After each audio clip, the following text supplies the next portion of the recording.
Hey everybody, welcome to Rising from the Ashes Patreon Plus. This is a very special day for me here and hopefully you all as well. The vibes of this past week have been very interesting, I will say that. Um, but yes, today we have with us the first true alchemist to come onto the show, somebody who practices real alchemy in a lab and has a vast knowledge on the depth and the history of this amazing topic that we all get into here on this esoteric voyage. And this fellow gentleman's name is Phoenix Aurelius. And thank you so much for coming to the Fire Tribe. How are you doing, sir? Man, I'm doing great. Thanks so much for having me. Pleasure to be here, man. Oh, wow. I will say for people not watching the video, this guy's got an epic beard and I love his hat. Thank you. Hats off to you too, man. Thank you, thank you. Uh, yeah, so I have a good buddy Dane, and back on the Big Island of Hawaii, which is an alchemical, magical place. Yeah, for Hail sure. down, hail down to the the Vulcan goodness of the volcano there, and when he told me, he's like, "Hey man, have you ever checked out Felix sorry, Phoenix Aurelius's work?" And I was like, I What? know the name. I was like, "I know that name." And I was like, "But no, I haven't." And then I checked it out and I was like, "Oh my God, this guy's a real alchemist." Like it's far and few between.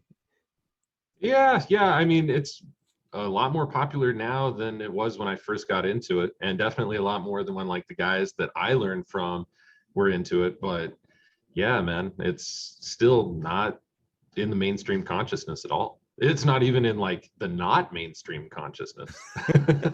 Yeah, even on like this, on the fringe topics of stuff, it's even more fringe and esoteric.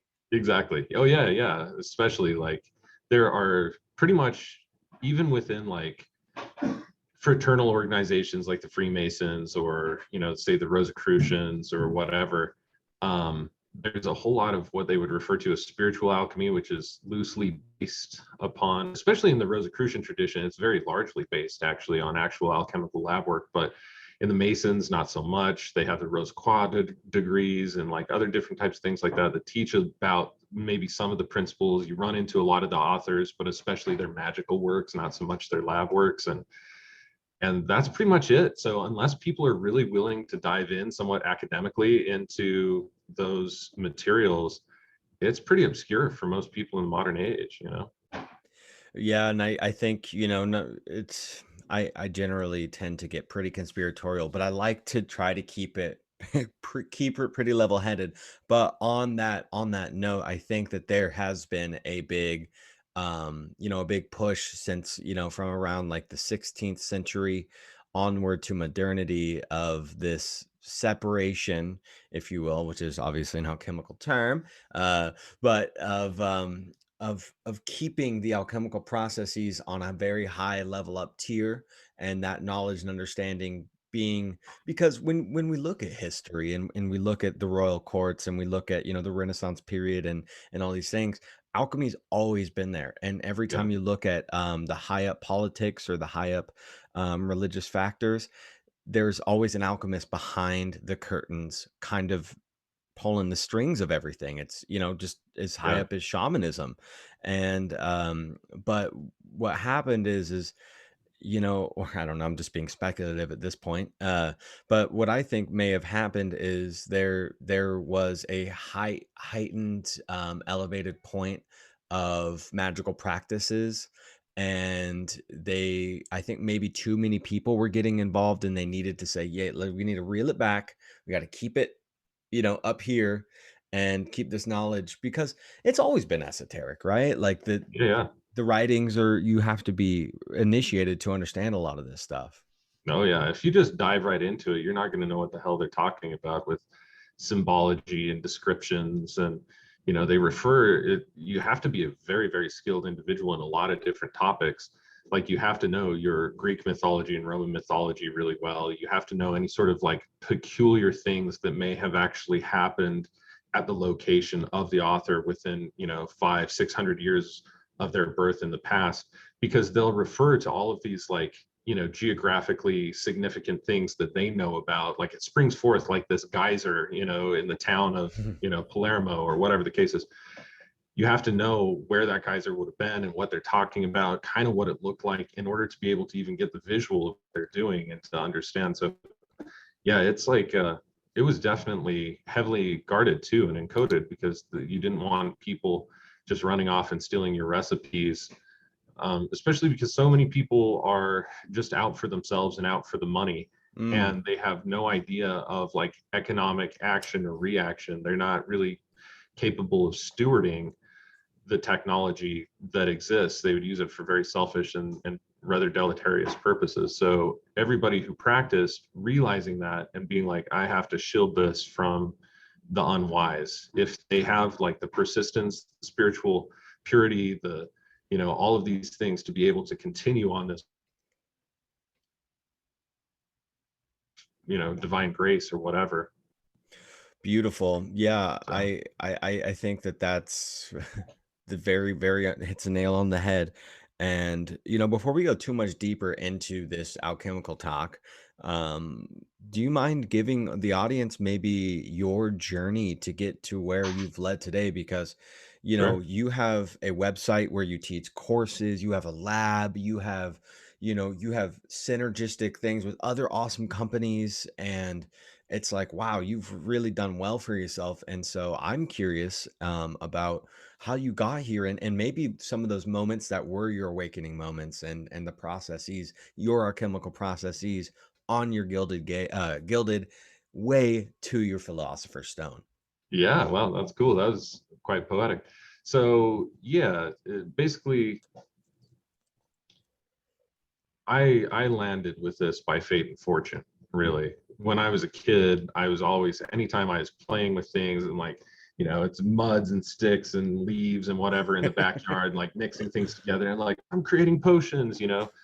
Same thing, bath time was like obsessed with like creating potions and like devices and, things like that when I was a really young kid. So it always kind of expressed itself through me quite a bit, from a very early age. But by the time I was 16, I was a skater, ended up dislocating my ankle 3 times in a Oof. 90-day period. And my friends weren't about to stop skating, so I just started taking refuge in the mountains. I'd go up into the mountains and get pretty stoned actually, and I'd sit around and like take a look and be like, there's all these plants. Like, what does that plant do? What does that plant do? So in a lot of ways, cannabis was really a gateway to nature for me, because it helped me like really dive in and like want to know what these things are and what they do and what their ecological purpose is. And you trip out, and when you trip out and that's what's around, you're going to be tripping out on those things. So that's what happened for me. And it was just a really cool and rad experience being able to, like, I remember harvesting wild mountain yarrow for the first time, which Oh, wow. is like this awesome white flower, super medicinal, has these cool leaves that almost kind of look feathery. And building a teapot off of a super cheap design that I saw on the internet in the early days of Yahoo. And this teapot I just got from like Deseret Industries or Salvation Army or some shit, and ended up duct taping the lid of it on, and then putting a cork and some copper tubing and wrapping it around a 2-liter bottle and building my first still. And I was just like, I was running creek water into the teapot, just with this little plastic cup that I had, and then stuffing the herbs inside of the teapot. And I remember distilling over the oil of yarrow for the very first time, and it comes over and it's blue, bro, and it's just like hanging out Oh, on the top of the water that was distilling over, and my mind was just blown. I just remember being like, this is a mystery of nature, and I'm hooked. And now you look at, I look at that with the chemical training and stuff that I have now, and I'm like, oh yeah, that's just the, distillation, these are just these chemicals. But when you don't know any of that and you're just like experimenting with things, and that's the result that you get, it was amazing to me. So I was hooked. But I knew I wanted to make tinctures and stuff, printed off a couple of forms at school, found out that there was one available that looked a little more complicated, but had better reviews than the rest. And it was called a Spagiric tincture making process. In high school, Yeah, in high school, yeah. they have So this course? they didn't have a course. I had like a ton of free time because I had just like moved from a private school, a Catholic school, to a public school. And I started school a year early. So I'm always younger than what you should be. So I graduated at 17. So the latter half of my junior year, when I was 16, I had so many free periods that I could just do whatever, but I took independent study courses. And so I could just go into the computer lab, create my own curriculum, Nice. write essays and papers and whatever, and still get credit for it. So yeah, it was really awesome. I got this thing. It was like how to make a spagyric tincture.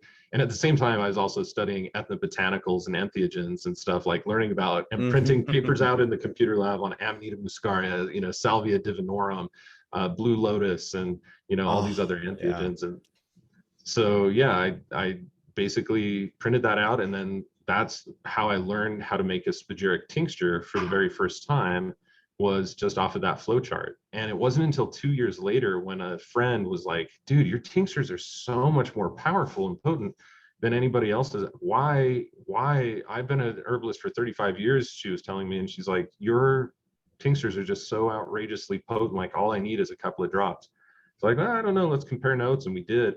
And she's like, Spagiric, I've heard that somewhere. And she got back to me a couple of weeks later, and she was like, what you're doing is actually part of the alchemical tradition, and the largest school of alchemy in the world is down in Salt Lake. And it's called the Paracelsus Research Academy, or Paracelsus What? Research Society. Oh, I, wow. and I was like, oh, wow, that's crazy. So I looked into it.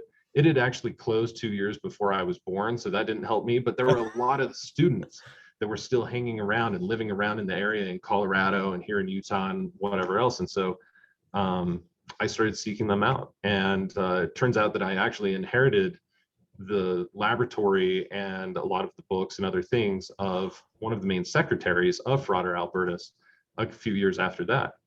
So like fate, I'm telling you, like my whole life, like with this particular topic, fate and fortune just kept landing me in the right spots to get everything that I needed right at the right time and just do things the right way. Like it really added to my sense of I know what the fuck I'm doing, pardon my French, when I was just following a flow sheet for years, and then finally found out I was part of the alchemical tradition and started looking up the guys who were doing it. And I was doing the same, more advanced things that they were talking about, but I was just doing it because that was like, in my mind, the next evolution. It's like, oh, once you do this, if you just do it like this, then you'll get a better result type of thing. It's just like the natural evolution of doing something a lot. Mm-hmm. So it Mm-hmm. was like, yeah, it was just really rad for me to be able to see that, dude, you're on the right path. This is what you're doing. Like you're not, way off in left field. And yeah, I was just gung ho after that. So I started teaching about it about a year after I started practicing it, just at levels of what I was able to do and just showing friends and stuff. And ultimately realized I had a big knack at that. And so I started teaching courses on alchemy, and I was teaching like 4 nights a week between 2010 and 2014. And just, drawing in pretty large crowds to come learn about all different, topics of alchemy and esotericism and kind of the alchemical tradition of the West and things like that. And yeah, and at some point I had developed enough stuff, and enough of a collection of glassware and chemicals and other things from all the different sources and buying them myself, that I was able to put together a laboratory. And after about 10 years of practicing, it's like, man, I still have so many questions that are unanswered. I want to find these things out. And the only way that you can do that is by researching it. So I created the Phoenix Aurelius Research Academy, and we've just kind of been researching and doing experimentation ever since. Wow. Well, yeah, like I am astonished that going back to your very first story in the woods, creating a still out of your MacGyvery equipment. Yeah, that's totally what it was too. Just total like stoner MacGyver. It's like, yeah, may not be perfect, but it'll get the job done. It sure did. Yeah, well, cannabis, I'm a cannabis cultivator here in California. Um, and I try to do my spiritual and alchemical process, my mental alchemical processes with these plants. I don't do too many ferments, but I do obviously like compost teas and Yeah. things like that. But anyways, point I was getting at is, it is a gateway drug. It is a gateway to the opening of consciousness and the floodgate of Yeah, information that can come through. Now, it can be used and abused, just like anything right. else. And I think, Anything, yeah. right, and coming from a grower, I'll tell you guys, slow down, smoke less weed. It's okay. You're gonna be fine. It'll be there tomorrow, you know? Yeah, Um, for real, man. I have to tell myself that, dude. But I love yarrow. I love plants. I myself, I dabble lightly in all the things, and I've been taking tinctures forever. And it's like not even on a spagyric level, on just a very Yeah, basic traditional level of like taking tinctures. Not even like I would say 85% of the people around me where I'm at take tinctures, just yeah, regular tinctures. And so we're on a mission, people like us that know the power of this and the ultimate goodness of the energy of it. Like we need to bring this back to the collective because it's going to only regain uh so much more energetic power so we can create yeah, the community that we need because times are fucking nuts. yeah. That's the truth, man. That's the truth. We can totally bring it all back too. And nature around us is the key. We ground into that. That is real. It's permanent. It's pretty much unchanging. The changes that it does make are like really slow and climate driven type of things. It's like it's not it's not this mental race that we're constantly creating stress for Mhm. ourselves about. So the plants can teach us so much just by their way of being. And within Spagiric methodology, our entire theory is that everything is composed of what we call the tria prima, or the sulfur, mercury, and salt, or the soul, the spirit, and the body would be another way of saying that. So everything is composed of a soul, a spirit, and a body. And from our perspective, herbalists, when they are working with just making standard tinctures, which are awesome, I'm not, talking shit.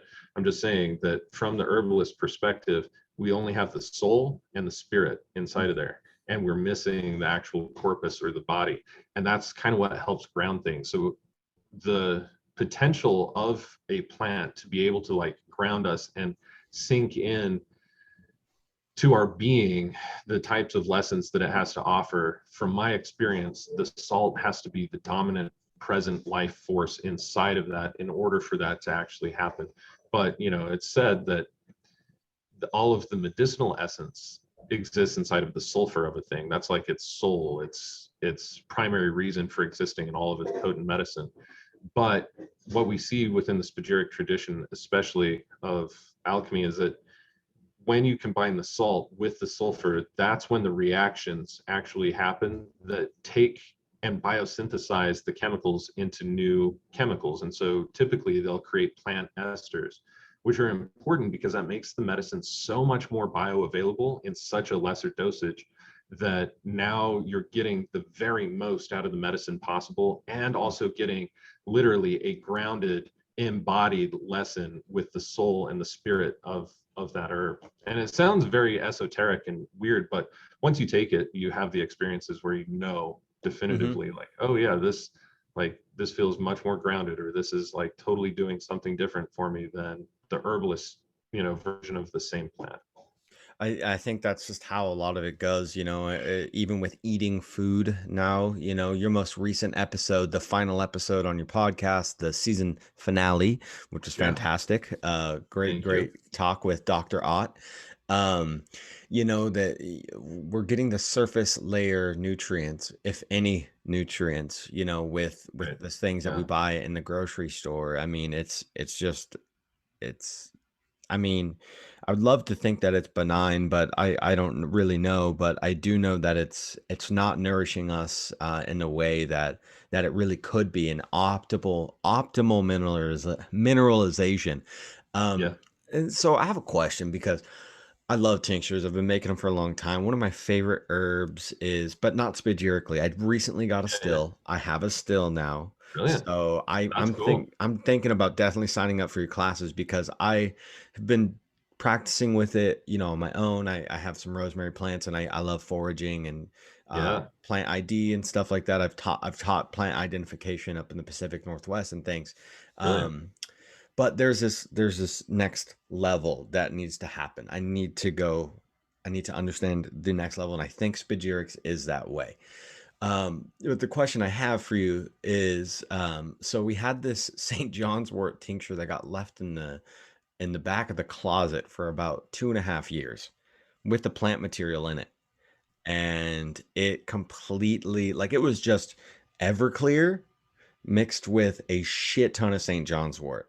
Yeah. And oh Yeah. my God, I took a couple droppers full because I generally go pretty heavy with herbal Yeah. supplements.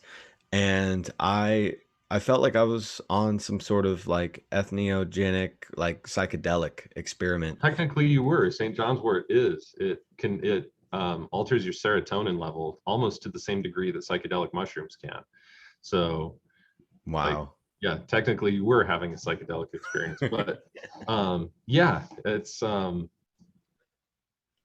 that's such a cool herb to work with. And yeah, the longer that you let those things sit, the definitely the more power that they have. And they also gain, we've been able to show through intrinsic data field analysis that when material is in flux, so this herb it's in flux because it's being macerated or it's being extracted during this process. So that entire time where that herb and that alcohol are together, they are, one is stripping from the other this essence. And when things are in flux like that, or when molten metals are being, like liquefied or melted, anytime anything's in flux, it receives the energy of the stars so much.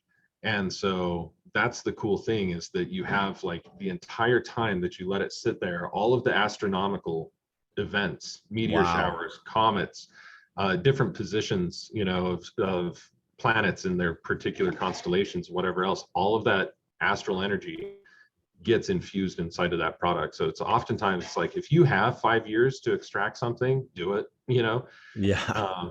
because you get a much cooler astral effect off of the material than otherwise. So yeah, it's cool that you were able to let it sit for so long. It definitely didn't happen intentionally, but I'm also very, very glad that it happened. Yeah. I was wondering if, like, yeah, maybe like the constituents of the plant maybe fully got involved in that, because I know DMT lives in most living plant material on some sort of form level, and it was so heavy. I went into town to go take care of some errands, and I had to go home. I was like, I can't deal with this Yeah, I'm done. right Yeah. Yeah, man, it's for that same reason, actually, that you shouldn't take it with any SSRIs or Yes. SNRIs or other types of things like that. If you're on antidepressant medication, like, you should not be taking St. John's wort at the same time. And same thing, like, if you have any MAOIs and then you take St. John's wort. So let's say that, you have some ayahuasca vine tea, or work with, Syrian rue, or, anything that technically has any significant amount of MAOI. When you take that, it only takes a little bit to really throw you into kind of an uncomfortable psychedelic experience. And it's very uncomfortable because it's not balanced with its dopamine or GABA levels as a neurotransmitter. It's all Yeah. just a flood of serotonin. So everything becomes lucid. And yeah, it's typically not like the most fun experience, more of like a nervous, like anxious, when will this be over type of experience. Shit. Yeah, that's kind of the way it was, and that's why St. John's wort is such a powerful herb. And it's that time of year right now where it's all in bloom for these Yeah. next week or so. So it's like on my road, there's a whole bunch of it. But just on the topic of IMEOs or AMEO, EMEO, however the fuck you say it, we all know what we're talking about because it's pretty popular. What is a balanced, obviously, like ayahuasca vine, uh, is is pretty balanced on its own, but is there a stacking that you can get all of the serotonin, GABA, and dopamine kind of just to make more of a balanced situation or experience? Yeah. Yeah, in fact, with a lot of our wellness research clients, it's exactly these types of things that we talk about a lot in order to help balance nervous system health and neurotransmitter wellness, and, antipsychosis and different types of things like that. So, the best source of GABA to help people relax, the very best source that you can imagine is good organic white tea. Or it doesn't always have to be certified organic, but it does have to be able to be grown in an area where they're not spraying with herbicides and pesticides in order to get the right benefits out of it. And that's primarily because it relies on two things. One is that it contains a chemical, an amino acid called L-theanine. And L-theanine will convert to GABA very, very quickly with just one enzymatic process inside of the body. And so by drinking a cup of white tea, you're literally being able to like hack the body to be able to feel better, be more at ease. And there's very low caffeine. So you don't get a huge spike of adrenaline or what we call epinephrine or norepinephrine or these other neurotransmitters or like even cortisol neurotransmitters and hormones that create stress or that create a stressful environment like you would with most higher caffeine type of teas. But green tea and white tea have the highest content of free radical killing materials like antioxidants. And so that is really a double whammy, and it's really amazing. And if you do that with like an ayahuasca vine spagyric tincture, so there's no DMT, NMDMT, no 5-MeO, there's no forms of DMT whatsoever in just ayahuasca vine. Ayahuasca vine contains the MAOI. And for people who are not on a medication that is already an MAOI or an MAOB or an SNRI, SSRI, they should be able to take just a couple of drops of this, and that will help to extend the natural life of all of your own neurotransmitters. So it just stops them from being broken down, and it allows them to circulate longer and to be uptaken for a longer duration of time.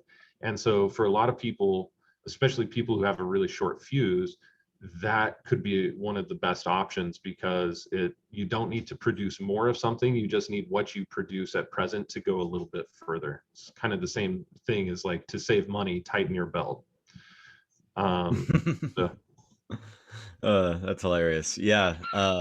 Beautiful. Is that technically legal to sell? Yeah, as far as I know, I mean, you'd want to check your state laws, but from a federal level, yeah, absolutely it is.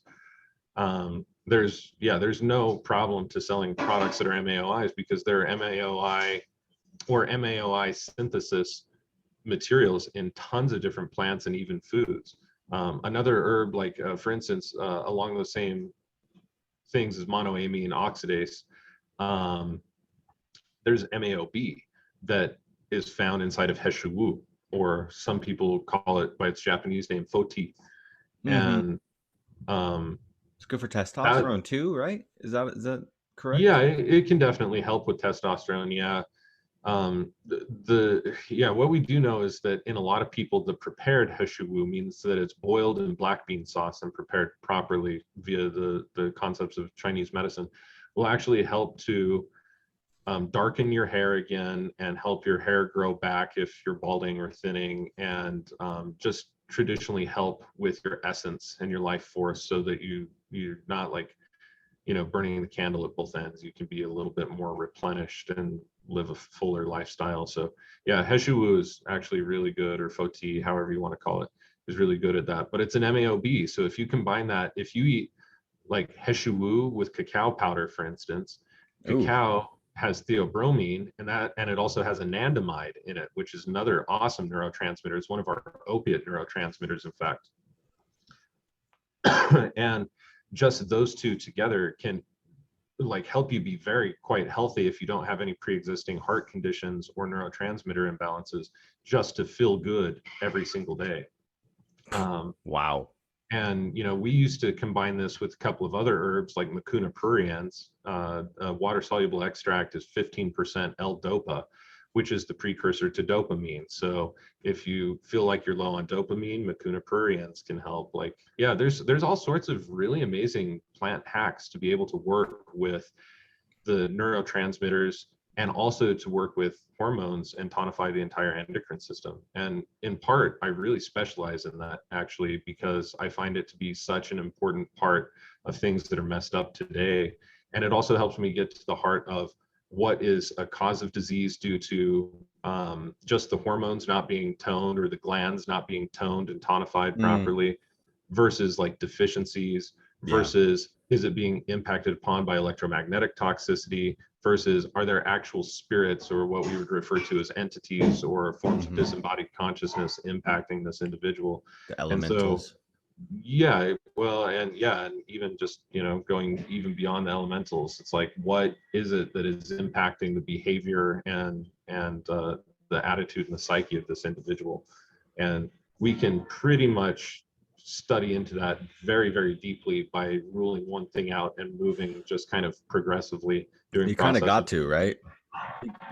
I Kind think of. it's the most ethical way of doing it, because otherwise we run into the same problem that we ran into in 1600s in Scotland, where you get sick, the doctors can't heal you, you go and work with somebody who does some sort of energetic magic or whatever, heals your stuff or tells you that you have spirits or whatever, and ends up killing you in the process of this really long exorcism. And now the person who is helping them or trying to help them as the exorcist is now the witch, and ends up getting killed and run off or whatever else. And we see this time after time after time in Western history when we look at it objectively, is that we end up going on witch hunts and like chalking everything up to spiritual cases at a certain point too on the other end of that spectrum, with the church being like, oh, it's a spirit, we'll bless them, give them holy orders and whatever else, and then we have to let them die because it's God's will. So you run this like really narrow ridge with this whole thing of working with what we call en spirituale, or the cause of disease due to spirits, because a good portion of it is, and it's a telltale sign, if the neurotransmitters and hormones of that individual are impacted, spiritual possession or demons or entities of some sort immediately does enter into the picture, because they are electromagnetic phenomena.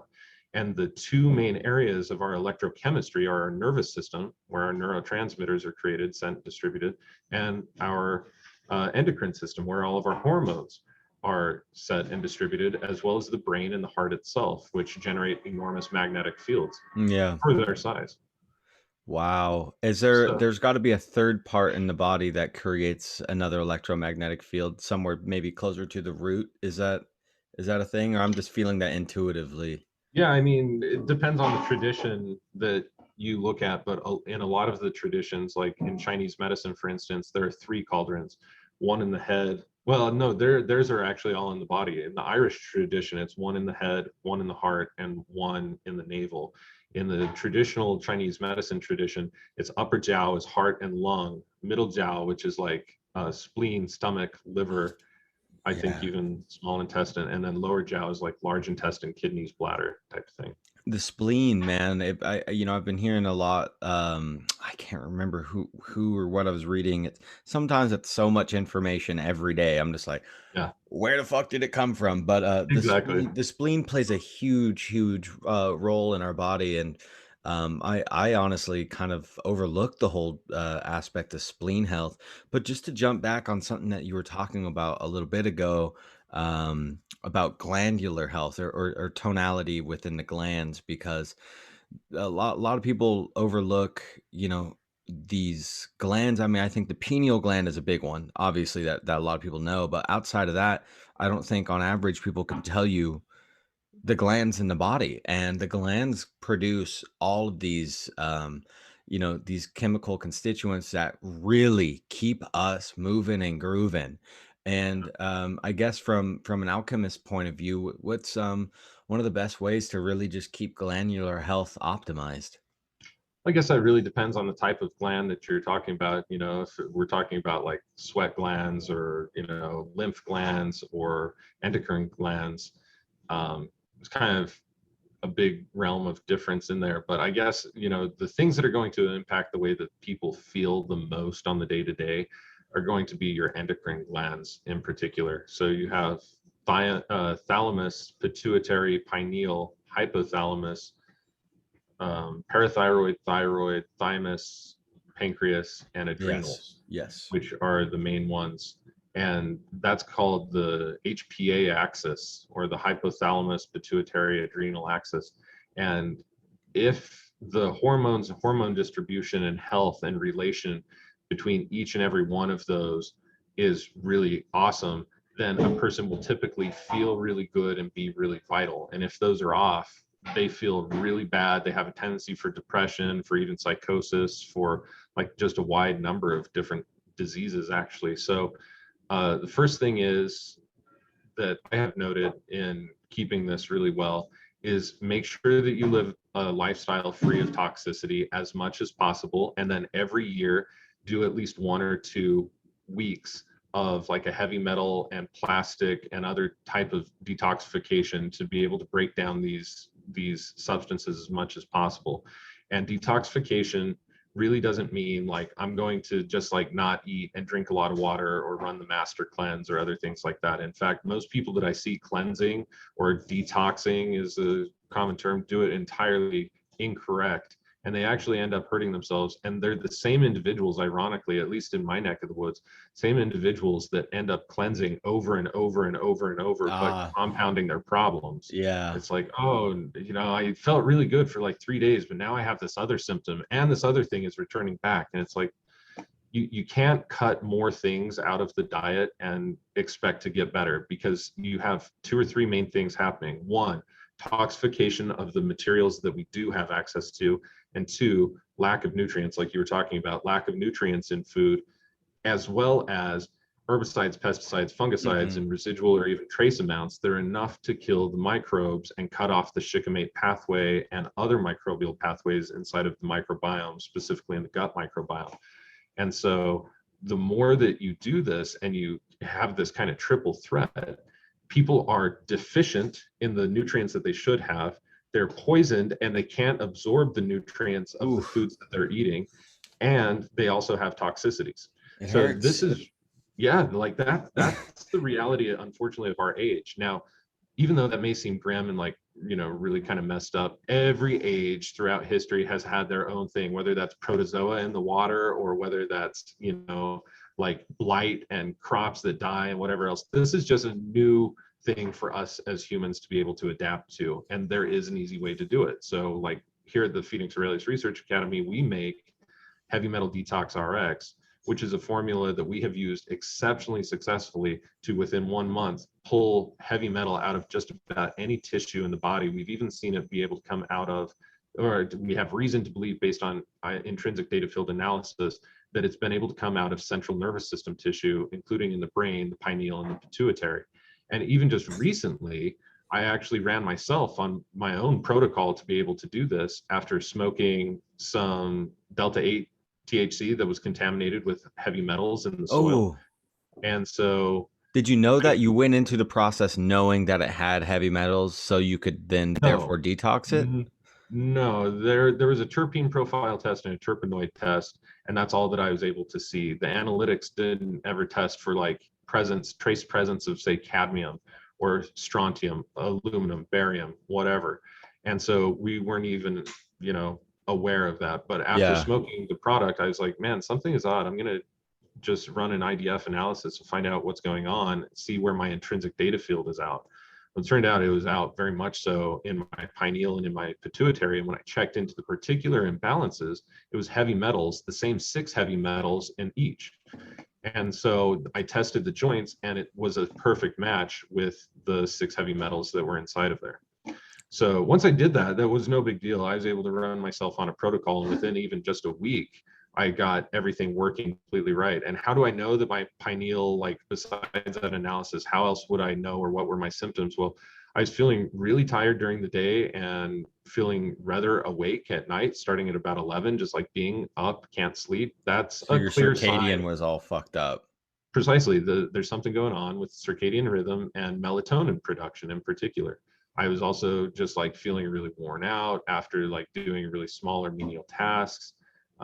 Everything was stressful. I was starting to feel like really stressed, didn't have like a very good balance. That is a key characteristic that your melatonin is out of balance. And so even though I wear blue blockers and other things, if you get heavy metals in there, you still can't have the same type of functionality. So I was able to run myself on that protocol and get everything out to the point where everything has been restored. And this was just like, 10 days ago or less. So um, yeah, that's a really awesome thing to do regularly if you're exposed to heavy metals. With plastics, it's a little bit harder because there's both nanoplastics and microplastics in people's blood now. And we actually Oh, have scientific proof and evidence showing this, which means that it can go to just about any part of the body because it's in the blood. And not only that, but there are some chemicals. So maybe the whole plastic particle itself can move out, but there are plastic chemicals that can do all sorts of damage or just circulate on their own because they are a little bit more stable than the rest of the solids that got broken down.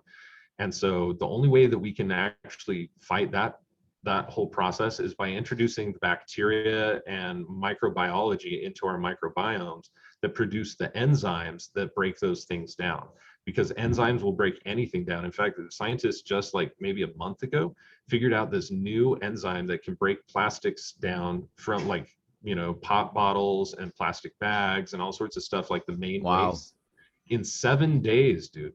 What's the four name to of seven this? days actually. It's called FASTASE, fastase. And it is, or maybe it's even called super fastase. Let me pull this up really fast. Huh, that is fascinating. Yeah, I kind of want to, I mean, I have a whole bunch of questions on my list, but this is fascinating because the detox is something that, you said a lot of people may have, heavy metal toxins or plastic. It's like, no, no, no. Everybody, especially if you're Yeah, living in America. I mean, the very, very small percentage of people who don't have those toxins are living maybe the most pure life possible. And congrats to you. But granted, yeah, the world we live in, society that we've been pressed upon, is we are fucking attacked with these toxins, unfortunately. yeah, it's too true. So it's called fast-PET ACE.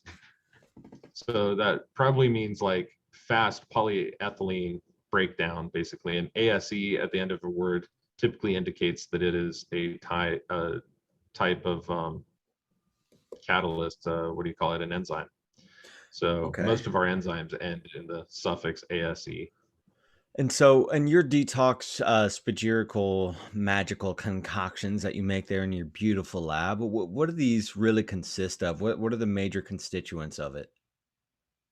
Yeah, of the heavy metal detox RX, that is the special type of cilantro that we have sourced actually just from natural grocers. But then we've vetted the farm to make sure that they don't have any heavy metals in their soils or in their products, and they do perform pretty regular testing. And then we freeze dry that and then perform spagyric extraction of that. Then separately, we also do one of chlorella, an entire spagyric Mm. tincture extraction of chlorella. And then we have a very particular formulation that we use of Rocky Mountain Mumio, or Rocky Mountain Shilajit would be another name of this. And it's the Shilajit that is indigenous here to our mountain range I because it's didn't old and know. tall too. I did not know there was Shilajit growing here in the high mountains of America.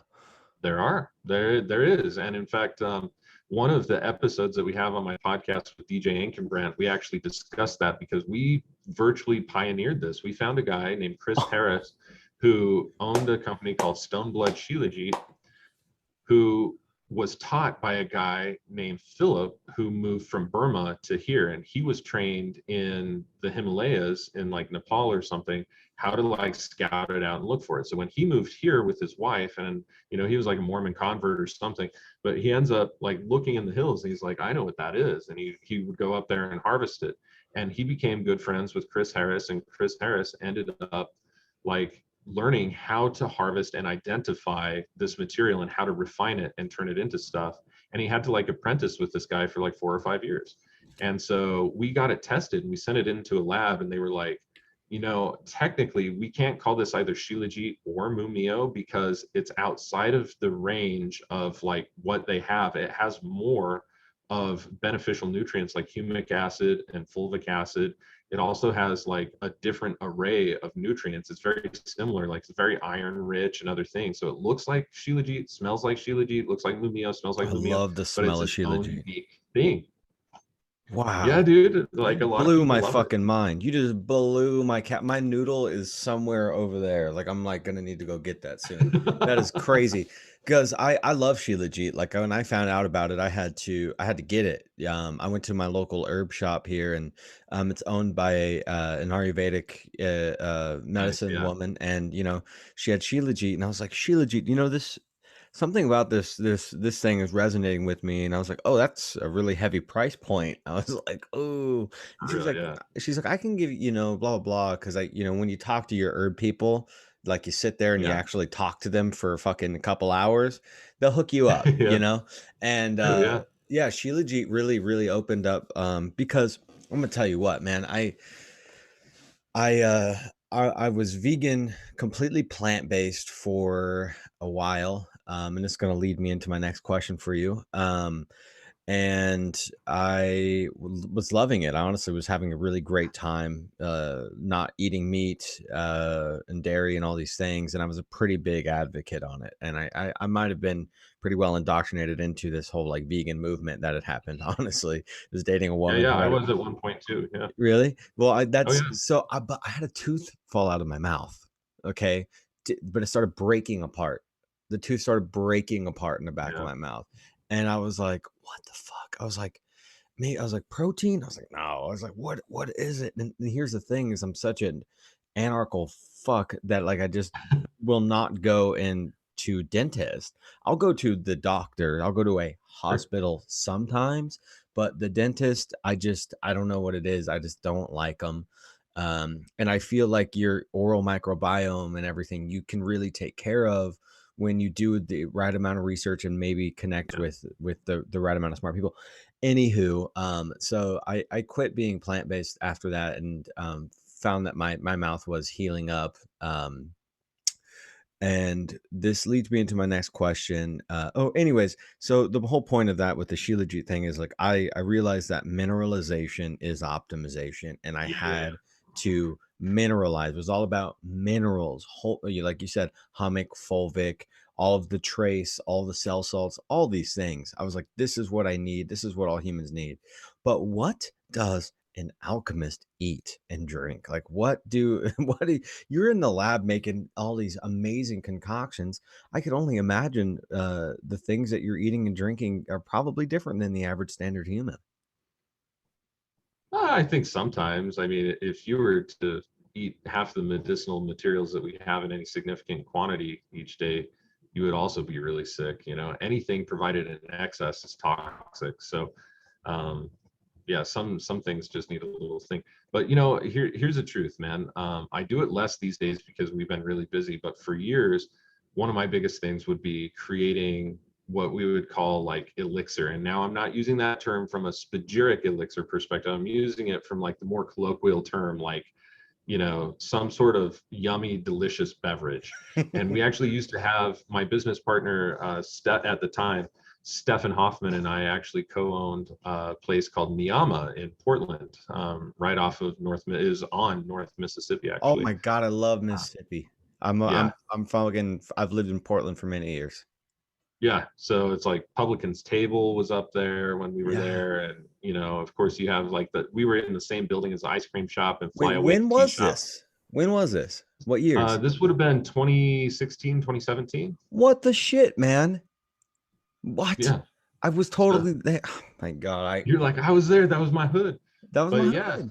so we were constantly like having it was like an alchemy lab where we were producing products, and we had like specific spagyric products that we would sell and make. But then we also would just run a lot of my research there. In order for me to work anywhere, I constantly have to like be engaging in research and working with plants and stuff. And so oftentimes you'd come in and there would just be a distillation running on one of the tables. It's like, hey, please don't sit here, we're running the distillation, please look, don't touch, if you have any questions let us know, type of thing. um, and people could come in and buy some of the elixirs that I would make, which were like really, really high end. Like basically, my title at that time was a beverage chef. And so I was literally chefing really extraordinary cups instead of like chefing plates that were just extraordinary. And people today would, like we have beverage chefing in terms of like certain high end mocktail bars and things like that. This was about the highest brow that you could get, made specifically with medicinal ingredients with a purpose to be able to have particular physiological or psychological effects on the person who drinks it.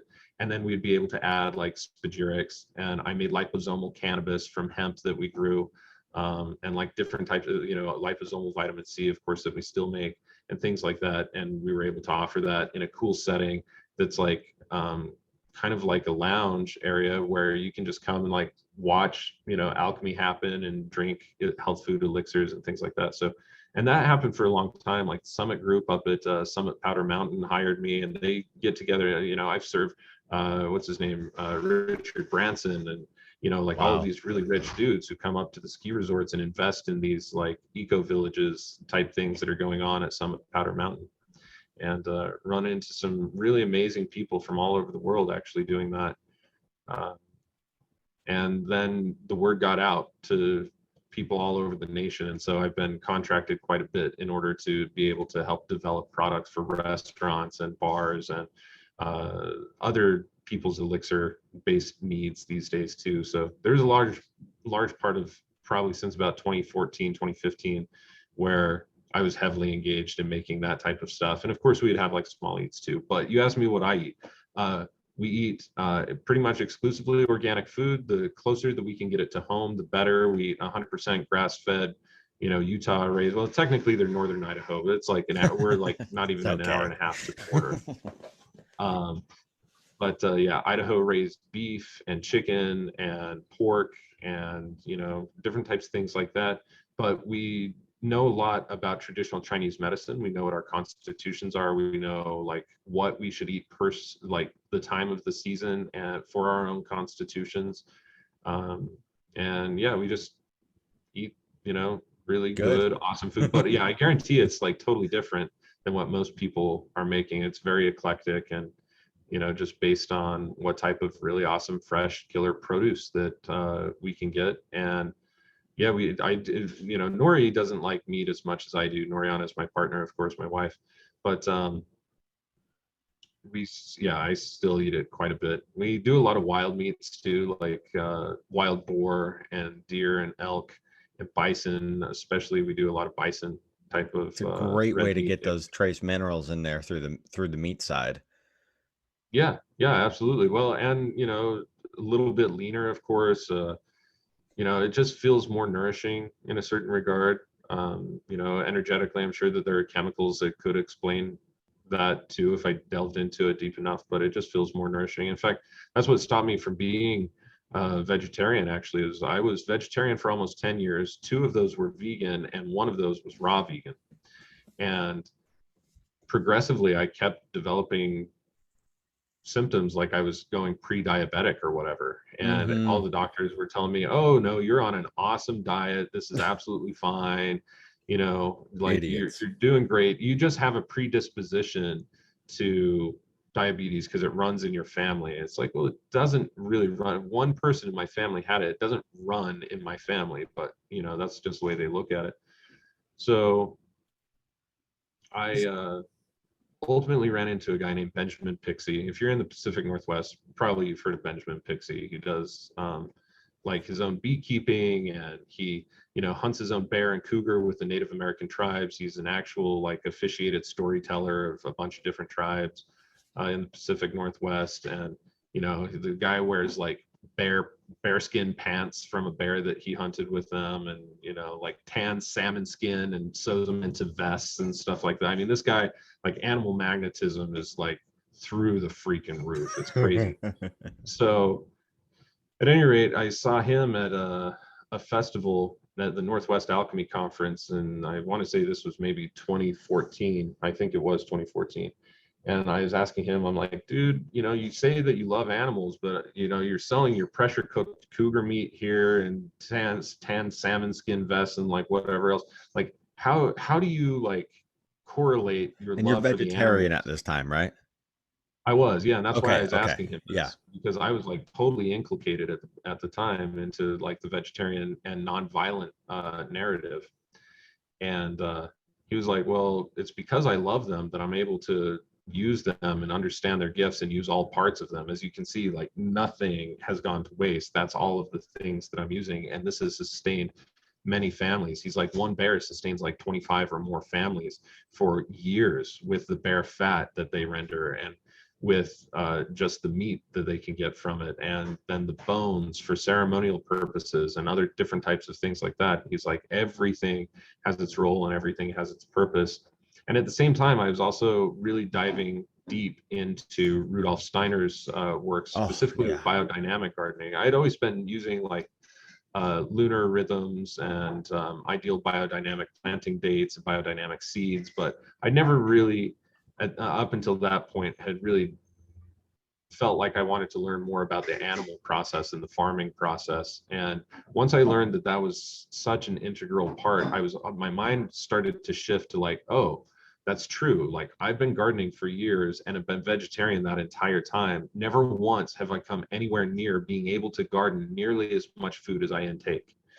And Hmm. so I was always kind of bent about that because I would hold a huge, like 3/4 of an acre garden, really space tight. Still, there's too much of one type of produce, not enough of the other, all these different types of things where under no circumstances could I feed one person, let alone 5 people for an entire year just on what I was able to grow within that space. However, with that very same space, I can keep 2 cow, I can keep 6 sheep, I can keep, things like that. And they do actually, and some chickens too. And all of those would be able to just free range that area. And even though I would probably want other sources of minerals supplementally, just on what's there, I would be able to completely subsist. And that's not even growing any other vegetables or foods or anything. That's just taking the milk, that's taking the wool, that's taking the different types of meats, the collagen inside of the bones, and the marrow, and like all of the different components that you can get from dietary purposes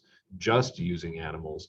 And so right there, that was kind of the thing for me, was like, oh wow, but I couldn't bring myself to like want to buy cow or chicken at that point, beef or chicken at that point in my dietary progression. So I went to this restaurant. I remember Noriana and I were driving through Wyoming. We were in Rock Springs, Wyoming at the time. And there's one kind of nice steakhouse, like it's the nicest in the area. It's a level 10 for the area. It's probably like a level 6 or something, 5 or 6 anywhere else in a good foodie city. But we stopped in at it and they had a bison burger. And I just remember eating that burger. And for the first time in about 5 years, bro, like my entire body lit up. I was just so strong and just felt like I could have sprinted right up the mountain. You know what I mean? It's just like for the first time in years. And my symptoms of prediabetes had just entirely diminished for a day. Basically, it was like, wow, that was amazing. And then 2 days later, I was starting to feel a little bit more depleted. Ate another Hmm. bison burger, boom, right back into it. And it took me a while to like get into other cuts of meat. It was mostly like ground meat for a while and stuff. But yeah, I had a very long journey. I even went bhakti and even took Wow. the Pythagorean writings as strongly as possible. And so I avoided from like all beans and all roots, anything that I had to take that would kill the organism. So I was reduced to seeds, nuts, berries, fruits, flowers, and things that I could like chop and it would still grow. Like it wouldn't kill the organism, like lettuce, for instance. If you harvest just a couple of leaves every day, it will still keep growing and stuff. And so, yeah, I've gone through like tons of dietary progression in my time. Wow. And what I've landed on is just eat what the land gives you and what is the most sustainable for what you have. Get it as clean as you can possibly get it. Make sure that your farmers are awesome and know about heavy metal and plastic toxicities, and like just try and provide the best farm possible. And then as a consumer, like connect with your farmers and let them know Yeah. it's like, hey, I'm totally down to chip in a significant amount for you to change your feed bins from a plastic bin to like a stainless steel bin for your chickens or your pigs or whatever. Like, because we don't want the nanoplastics and the microplastics and all of the plastic toxicity from the chemicals, volatile chemicals, impacting our food, and impacting the pigs and stuff. And so when you work with them one-on-one like that, then you're able to get cleanest food that you want, because that's usually what they need. They're just taking a gamble that if they put up that cost themselves, that somebody will actually want it. And if you're in a really big city, maybe they will. But what about out in the country, or where like consciousness about like the quality of food is not very high? So if you can reach out to your farmers, no matter where you're at, and be willing to like put your money where your mouth is, you can definitely ensure that your food system is awesome. And that's actually, it's sad that that's what it takes these days, but it's always been like that. Like There's always It's been almost impurity. like, these farmers need to have somebody on their side, an external person who's not a part of the farm, but Yeah, almost like a part of the marketing wing. Like, a farm needs to have a marketer. They need to have somebody who's yeah, on outreach, and that's, like, going to town and being like, "Have you guys heard about our farm? Let me tell you about this. Also, let me give you a steak real quick. Take it home, cook it, let me know what you fucking think." Like, yeah. it's like farmers are a lot of times uh they just like to farm, and so we And you have can't to. blame them, man. You Yeah. can't blame them. I mean, that's why they're doing what they're doing. If they wanted to market, they would have, given up the gig and Yeah. just gone to the city or whatever. But the truth is, any good farm these days needs to have a solid marketing approach, whether that's even just like going to your local farmers market and letting the handful of people that you can sell to every week know about your stuff, or whatever. But it's even better if they can like do public relations stuff like that and send out emails like, hey guys, we would love to be able to eliminate the plastic or eliminate this particular type of feed and get this higher type of feed, but here's the cost. Either we have to raise the cost of all of our meat, Yeah. or some of you can like donate to the Yeah, cause and help exactly. us to put forth some of this stuff, and then we can give you free product on the back end. This is, sparking a lot of fire in me right now of kind of like wanting to, because I'm moving back out to the island. I have a small plot out there, and I'm gonna go start developing it here soon after we harvest here. And there's obviously big, huge consciousness out there. There's beautiful, beautiful consciousness, and everybody eats really well out there. I don't think there's Yeah, any shortage of mineralization out there. But still, either way, like, I want to be able to help all these farms, maybe start some sort of collaborative. There's this really cool organization I just heard of, and I just heard about it 2 nights ago, called Anastasia. Are you familiar with this? like the book Anastasia, like So, this. yeah, it stems off of like Yeah, these books from the Anastasia books. And rad. there's like a Yeah, well, I whole know about the books. I don't know about the movement, I guess. it's called Ringing Cedars. And Oh, yes, I have heard of this. Yeah, so cool. So fucking cool. Like, I can't talk too much about it because I literally just found out about it 2 days ago, and, I started kind of looking into it. But I love Eastern things, so, like, looking into the whole aspect of the Russian mountain right. thing is really cool to me. But, we've been chatting about the food for a little bit. I wanna segue. Thank you so much for so much insight on that, dude. Like, Yeah, no obviously, worries, I man. knew if I asked that question, I was gonna get some really great answers, and so I know that everybody listening is fucking really stoked, and you know what you can do with that information, everybody. Um, but I want to go into the importance of fermentation in Spagirix, because that's what really separates it from modern herbalism, right? And modern tinctures and things like that, is taking it a step further. And when you really get into the alchemical processes through fermentation, and I heard you talk about this really cool thing called gur, and I was like, this is blowing my mind. So maybe start from just the basics of why fermentation is a part of Spagirix and the important role that it plays and the alchemical processes behind it. Cool. Yeah. So fermentation is the beginning of liquid transformation, just in general. So anytime that we take something that is a liquid, you pretty much have to ferment it in order to get it to a different phase. So if you take like, a grape juice, for instance, you can drink as much grape juice as you want. It's not going to get you drunk. It might make you throw up, but you ferment that, and now all of a sudden it can alter consciousness very significantly, and it can also move within TCM. Like, we consider that alcohol moves qi. It's hot and it's dry, so it adds that type of nature, but it moves the qi and it helps like circulate things in the body. And if we take that wine and leave it open to the air, now acetobacter come in and it does a different type of ferment. Now it makes vinegar, right? So you take your first material, which is, like a juice or a fresh pressed liquid or even just water itself. And by doing two different styles of fermentation, anaerobic, which is sealed off from the air, and aerobic, which is open to the air, you can create entirely new things just from what was formerly like a juice or a boiled liquid or a decoction of some sort. And so an infusion even.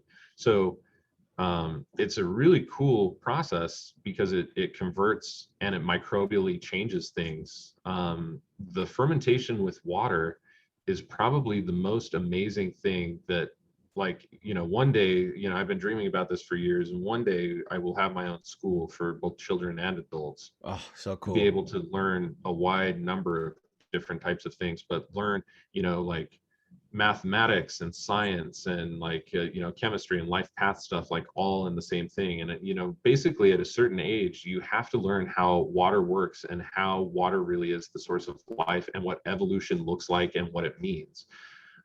Once you see the processes of water, you cannot doubt that evolution is an actual force that is at work, that does not in any way create a negation of conscious design. And this is also demonstrated because the operator of the experiment is the one who gets to decide how the materials form, why they form, etc. So what we do is we take water and we leave it open in a cool, dark area to ferment. The longer that you do this, the better. But Anaerobic or usually aerobic? aerobic. So you Okay. just set a clean cloth over it, like a gallon, 1 gallon glass jar would be really good for this. You just set a clean cloth over it. And then you would be able to ferment that water, and it will just like naturally start to grow all of these, for lack of a better term, protein chains and protein molecules inside of water that you can see as strands of, like, they look like floaters, so to speak, but they form out in rainwater, which is kind of nature's form of distilled water. But there are all sorts of microbes high up in the ionosphere and within stratosphere and other things, which are able to precipitate as the rain falls down. They catch these certain microbes, and that's where the inoculation of life really begins with this water. But it ferments, and then we take that and we distill it. So let's say that we started with 4 liters of this rainwater. We would pour all 4 liters into a distillation vessel and distill it out. The first liter that came over would be considered to be the fire fraction. The second liter that comes over is considered to be the air fraction. The next would be the water fraction. Then the next would be the earth fraction. What you're left with behind in your boiling flask is all of those protein chains. So you have to be sure not to distill this to a dryness and not to, like, Hmm. keep it at a rolling boil once it's concentrated like this, to protect it as much as possible.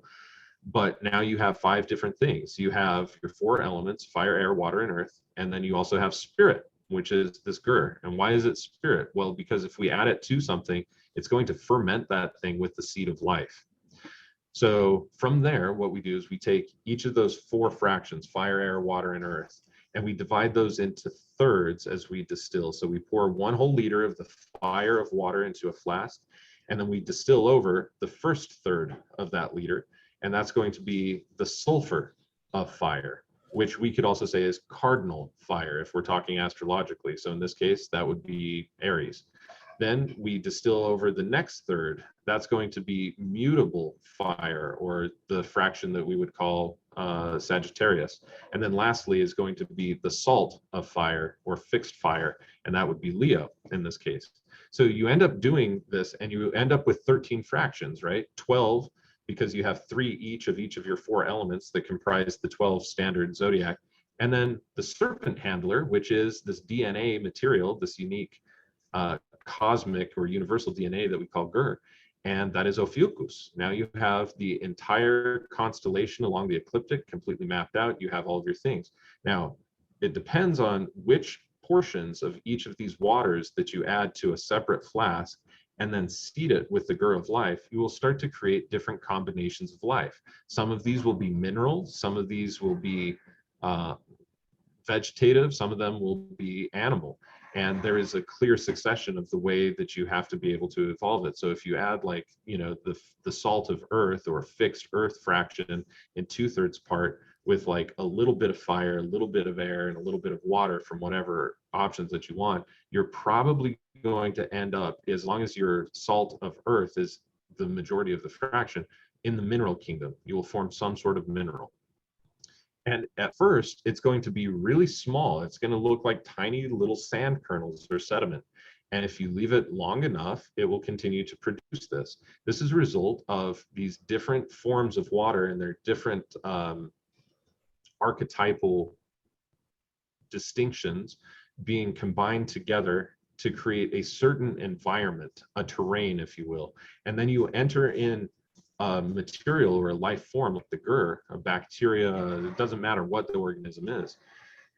What you begin to see is that the principles of evolution are at play, which is evolve by adapting to this or die.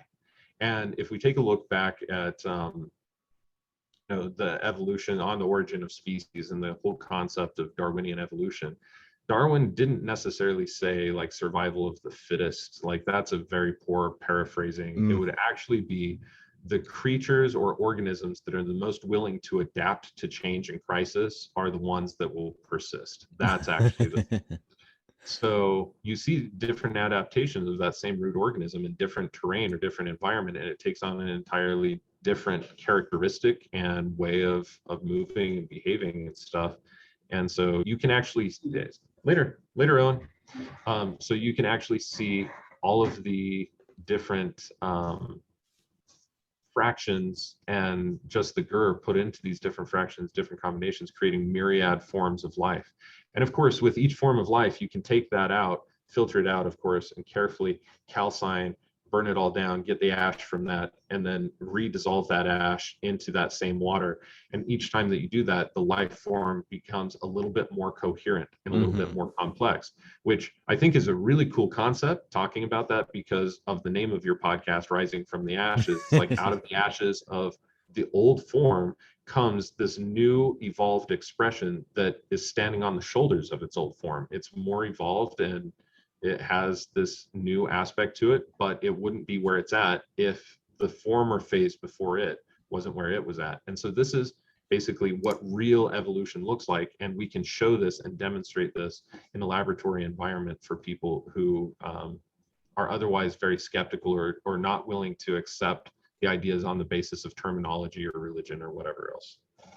So I had to find my pen. I was like, where the fuck did my pen go? Because I have to write notes down as they come to my head. So just really quickly, I wanted to talk about because I love esoteric symbolism, and I feel like when we look at history, we have nothing but esoteric symbolism, especially when Right. you look at alchemical and hermetic text, right, in writing. Yeah. And so this concept of the phoenix, which I'm gonna I'm gonna sidebar that, and I want to go into, is your name a pseudonym? A pseudonym. No, it's not a pseudonym. You were born with the name Phoenix Aurelius? No, but it's not a pseudonym. Oh, sorry. See, my terminology of pseudonym was incorrect. But you did create the name after getting into alchemy? Yeah, I did. The way that it happened was it was an initiation name. When I initiated into the Rosicrucians, um, they tell you to stand and to state your name. And I had fully intended on using my legal name, but when I stood up, what I found came out of my mouth was Phoenix Aurelius. So I became Frater Phoenix Aurelius. And I didn't go by that for many years. But in 2010, I was teaching some lessons, and a lot of my Rosicrucian brothers and sisters were actually on that call and on in this conference, and they would call me, hey Frater Phoenix, or hey Frater, or whatever. And so all of the rest of the students heard about it, and they were like, oh, we're going to start calling you that. And then eventually it stuck. People started introducing me like that, and so yeah, it's just kind of stuck. But it's technically an egregore, a consciously created egregore, to be able to hold the idea of what my alchemical persona is and what I am particularly bringing to the table, which, many years after I die, hopefully people will look back and remember that Phoenix Aurelius stood for bringing something that was otherwise, the baby thrown out with the bathwater, adopted that baby and brought it into the light of maternity to be able to help to revolutionize medicine and ecology and agriculture and different aspects like that. That's technically what the egregore is designed to do and set up for. Yes, yeah, absolutely. And I love that. And I figured it was um, because one of my favorite modern alchemists is Fulcanelli. Yeah. And that's obviously a I guess I can't use the word pseudonym anymore. Damn it. I need to get my terminology correct. But it seems like a pretty common practice for alchemists to do that. And so I was either like your parents were supremely hippies and into some Yeah. like No. cool I mean, they practices, were, but or no, it's not. That's not where it came from. No, I have actually a relatively normal name. So yeah, but nobody, very few people aside from my mom and I, my brother, basically, and my dad, and nobody else really calls me that these days. Few people from high school. Everybody else has just adopted Phoenix, and so I've just gone with it. Roll with the what punches, man. you will absolutely. I mean, if you listen to the way you articulate on your podcast, and I'm sure the way you teach your lessons, which I will find out because I am going to sign up, especially after this Yep. conversation. Uh, it's very fitting. And whether or not that's egregorically so, I've been studying a lot about these name archetypes.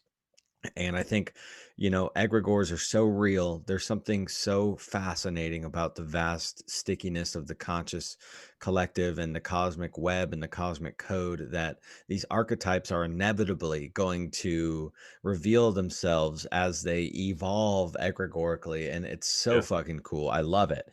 Um, and, I guess I'm going to get back to the rising from the ashes thing because you brought up something really cool, because I think, and maybe you can answer this for me, that alchemy has been around a lot longer than we give it credit for. I think the understanding of these sacred sciences has been around for a lot longer than we give it credit for, potentially even since the dawning of any Yeah. sort of written culture, even back to, the supposed beginning of the uh obviously, even, pre-Phoenician alphabet and stuff like that. Like, I Yeah. think Yeah. Egyptians were into alchemy, and, uh, and so the story of the Phoenix, this story is is it an alchemical story? Because the way you just described it made me think of calcination, it made me think of the Yeah. alchemical processes, and I feel like it's obviously not talking about a real phoenix, but maybe they are talking about this sort of philosopher's stone or an alchemical process. Well, in order to understand like where the actual Phoenix came from, we have to get back into like old star lore.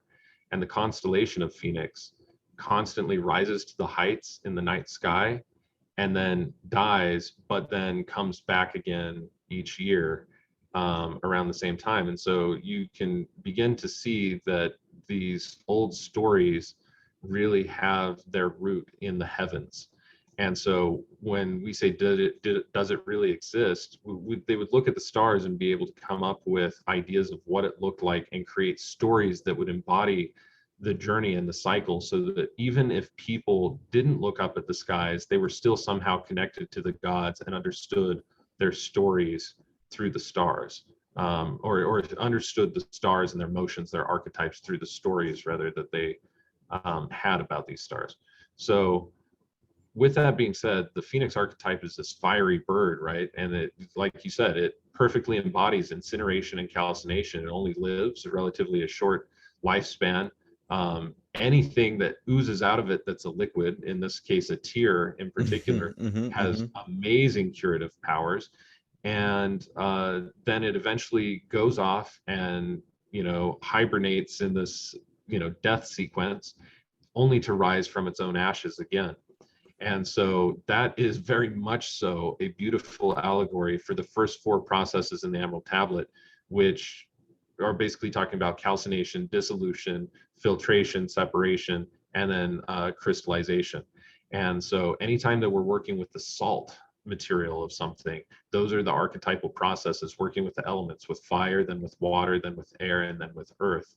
Um, and the Phoenix is this perfect epitome of those processes Mm. illustrated in the night sky as well as in its legend. And so, uh, yeah, I think that it's a really fascinating creature and a really fascinating story and tale, and it really moves me because it's something that I connect in with all the time. And that's it was this calcination work that really led me to the Spagiric path, or that differentiated my Spagiric path from any old just kind of herbalist path that I could have taken in life. It's a very narrow turn, but a lot of herbalists do not venture into that turn. More and more these days are, but historically they don't. It's like, this is good enough for me. Mm-hmm. Why would I make things harder? Why would I do these things that I need specialized equipment for, or whatever else?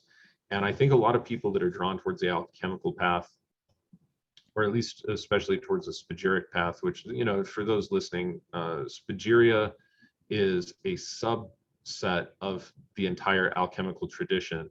In order to become a Spagirist, you must be an alchemist, though. So you have to understand alchemy through and through in order to perform Spagyria very well. But Spagyria focuses on making medicines in particular, and the rest of alchemy doesn't necessarily do that. Like, it has a lot of wide areas of focus that you could focus on, with medicines just being a small part.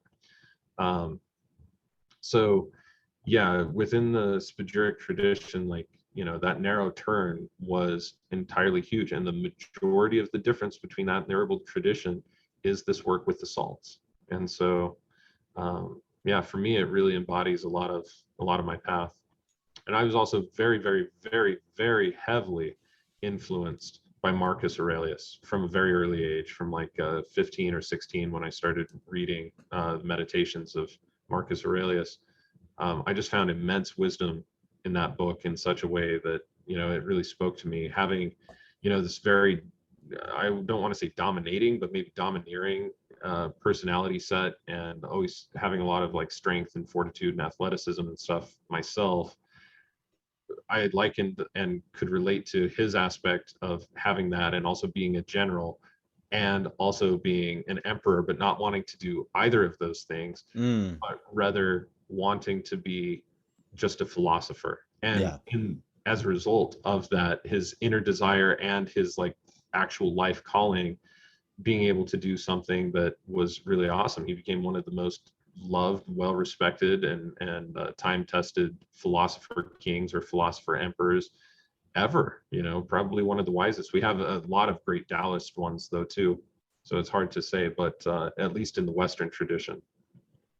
So yeah, very influenced by Cool. both of those.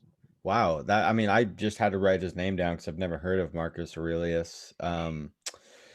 Oh, actually, who's the other name I wrote down is, well, this is such a fascinating conversation. I like I like these kinds of chats where I have a whole list of notes to go over, but then we like don't even touch on any of them. It's Yeah, like exactly. It's like we covered 2 points, 3 points roundaboutly. I love it. So I mentioned earlier that I used to teach like plant ID and stuff like that up in Right. Pacific Northwest. I'm sure you heard of Tracker's Earth living Oh in yeah, Portland. yeah. Trackers are just rad, man. I That's where I worked. I worked there specifically. I was Nice. one of the 15. So in the summer we hired, over like 300 people, but in the Right. year round we only had like 15 people. And I was one of those blessed like year-round staff members. And So cool. I faked it till I maked it. Yeah. I wanted to get out of the kitchen industry, and I'm a chef by trade, and I was just like over food. I was over the gluttony of people, and the disrespect of just of the products, that people just didn't give a fucking shit Yeah. about anything. And I was just like, Too true. I vibe with you on the sense of like always wanting to be a philosopher. I philosophize deeply within just my own consciousness and my own self, and then once you externalize that, you're like, wow, I'm philosophizing everything. Why is everything? Stop taking everything so goddamn deeply. But um I told them, they were like, so do you have background in primitive cooking or anything like that? I was like, yes, absolutely, I do. And which was a lie, but I just started to research it, and then I became enthralled with this bushcraft scene. And so when you brought up Yeah. Benjamin True. Pixie and tanning hides, all that, I went through that process, learned all these things, and it really, I think, was actually probably one of the major parts of my awakening process. And Yeah. Me and too. the it's just so fascinating. And everybody, if you haven't tanned a hide, I highly suggest just going through that, because, you know, we're talking about alchemy here, and we were just talking about, in ancient Egypt, and this understanding that alchemy's been around for a long time, these sacred sciences. I think these, the stories of the native indigenous Americans were also, even if they didn't realize it, which I'm sure they did, because Yeah, our under because yeah, just because they're so in tune with absolutely everything that how could you figure out, extracting tannins from a black walnut and how it preserves a skin, and you scrape off the fat? Like, that's an alchemical process, right? yeah. Well, I always wonder about that too, because I'm used to the brain tanning tradition. It's like, how did they figure out that if you put the brain inside of this slurry of water and then throw the skin in there and let it sit for a long time, that that's what's actually going to loosen the hairs? Like, what? Yeah. Like, Like, what? it's almost kinda reminds me of Spagirix, where it's like you take all these things, you separate them, and then you put them Yeah, all back together. yeah, yeah. Super It's cool. true. It's like, yeah, in fact, Spagyria and all of its concepts would have never happened had we not figured it out with other things that were critical and necessary to our survival earlier on in the evolutionary saga of humanity. Otherwise, like, we never would have got to that point. And that's the stuff where it actually happens. Like, oh, I like put this herb in water to see what happened. Oh, it opened up. Oh, now I put this this other plant in here, and oh wow, it suddenly makes this thing that was toxic not toxic, or whatever else. It just happens through sometimes divine providence, and other times just through like extreme insight, being like, oh, these two plants grow together, like they tell a story if I'm just present with their energy. Like, what story is it telling me?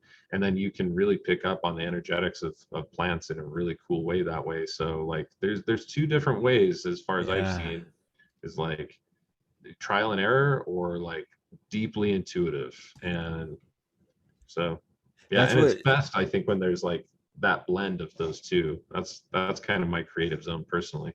That's so cool. Yeah, you can totally tell, man. Like, you seem to, especially giving us. That's why I like to start off with like a little bit of a background story, so we have some context. And it's like you. Right. It seems like your intuition, your natural intuition, is pretty heightened, because you just were sitting in the forest, really vibing out, and then you started to look around, and notice the symbiotic nature that nature does have and provide. And it's then again kind of gets into this creator story of like, okay, so what's really going on here? What is really happening here on earth when we have all of the things here at our fingertips? Like, the ultimate philosopher's stone, through the cosmologically speaking, is earth, right? Potentially. But then again, I just talked Sure. to Yeah. this esoteric astrologer the other day, where it and his module, the Earth is a veiled and uninitiated planet. So the initiated planets are, like Saturn, Jupiter, Yeah. Venus. They've all gone through their ascension process, but Earth is still working on it. And it's almost like, okay, is Earth the philosopher's stone, or is Earth working to get to its gaseous state, where it thus will be initiatory, or past its initiatory state? And I don't know. Like, Yeah. there's so many concepts out there, but what's your take on that? I don't know that I know enough to speak about it with any sense of certainty, but I have some fanciful ideas, I guess, about it. It's just that, all things are in a state of evolution. Like, I think that if you give it, from our perspective here on Earth, maybe another 100 million to 200 million or so years, the environment on Venus might be livable again too. I mean, presumably from some of the speculative science that exists today, they think that, hydrogen sulfide clouds actually burst and condensed here on our planet at one point, and the entire oceans as we know it, all of the waters, were actually technically hydrogen sulfide, and that had to. And I could see this from a laboratory perspective, because if I take any of these materials and I just circulate them, so think of the earth as a flask, you have a liquid layer, and you Yeah. circulate them, things will essentially start to precipitate or congeal at some point. And so from nothing but water or some liquid or acid or whatever, you start to get this land mass, and it's first kind of jelly and like not very firm, but over time the heat and pressure and other things will just act upon it in order to be able to create firmness and stuff. And so for me, practically working from a laboratory perspective, I see that the conditions that our Earth or that any planet, as I perceive them, are going through are just evolutions, natural evolutions of chemical stuff on a very macrocosmic scale. And Mm. so it's kind of cool, the concept that that guy, the astrologer that you were working with, was talking about. But I would maybe say, and I think the Kabbalistic tradition and probably just the entire Hermetic tradition would say otherwise, that Earth is the more evolved of the planets, and that the other planets will eventually evolve into that. The fact that they don't have the same myriad forms of life as what we have, as far as we can tell, that definitely indicates to me that it's not as its time hasn't come. Basically, it's not hit at a point of fruition. It's still in the process of working. With this planet, there is so many forms of life, and I think that we will hit a point. I don't know that any of us will see this in our day, or even in our grandparents' day, or whatever, or our grandchildren's day, or whatever else. I don't think it's imminent, but there will come a time where the conditions on Earth become entirely unlivable for most or any Hmm. organism, and it too will reset. Nothing ever really is created or destroyed, it just changes form. And so all of the information for what can form on this planet is pretty vast. Like, just from fossil records and other things, there's some pretty crazy looking beasts that were here at various times. And so, as far as I'm concerned, life will continue long after the human epoch, and Mm. started long before it. And I think there'll just be like an enormous evolution that continues to take place. Yeah, true. I love that because you were like, I have some fantastical ideas about that, but it seems like that was pretty concise and it came from your years of research and your years of work, and it came from a very well spoken spot. So I do want to pay some homage to that, and Awesome. Yep. I dig a lot of it. Here's the thing, man, is we have so many beautiful, smart people, and so many different cosmological takes on everything and Yeah, philosophical takes. So it's true. my job is just to hear them all out, give everybody a safe space Suppose that, to yeah. spit their stuff and to go from there. Um, you know, One of the things going back to Gur that really stuck out to me is because I was born with this kind of hiccup of a last name. So Roman Merrill is my name after my mom married this guy, but when I was born, my last name was Gertie, and my last name was actually Swaggerty hyphen Gertie. So Swaggerty Wow. Gertie, Swaggerty Gertie. And so my mom and my dad were not married, so they hyphenated the names. Yeah. But his last name was the last half of my mom's last name. Yeah, that's a gurdy gurdy. Swaggerty Yeah. Gertie. Like, what the hell? And so the whole Gur part, Yeah. kind of stuck out to me. I was like, oh, it's a part of fermentation. I have a love for fermentation, and I was wondering, I was like, oh, maybe it's egregorically archetypal, some sort of connection there. Super cool. The Yeah, side totally. that was a side tangent. I kind of want to get into, gosh, we're okay. We got some time. Hey. Okay, so the first thing I kind of want to get into is maybe some more of these.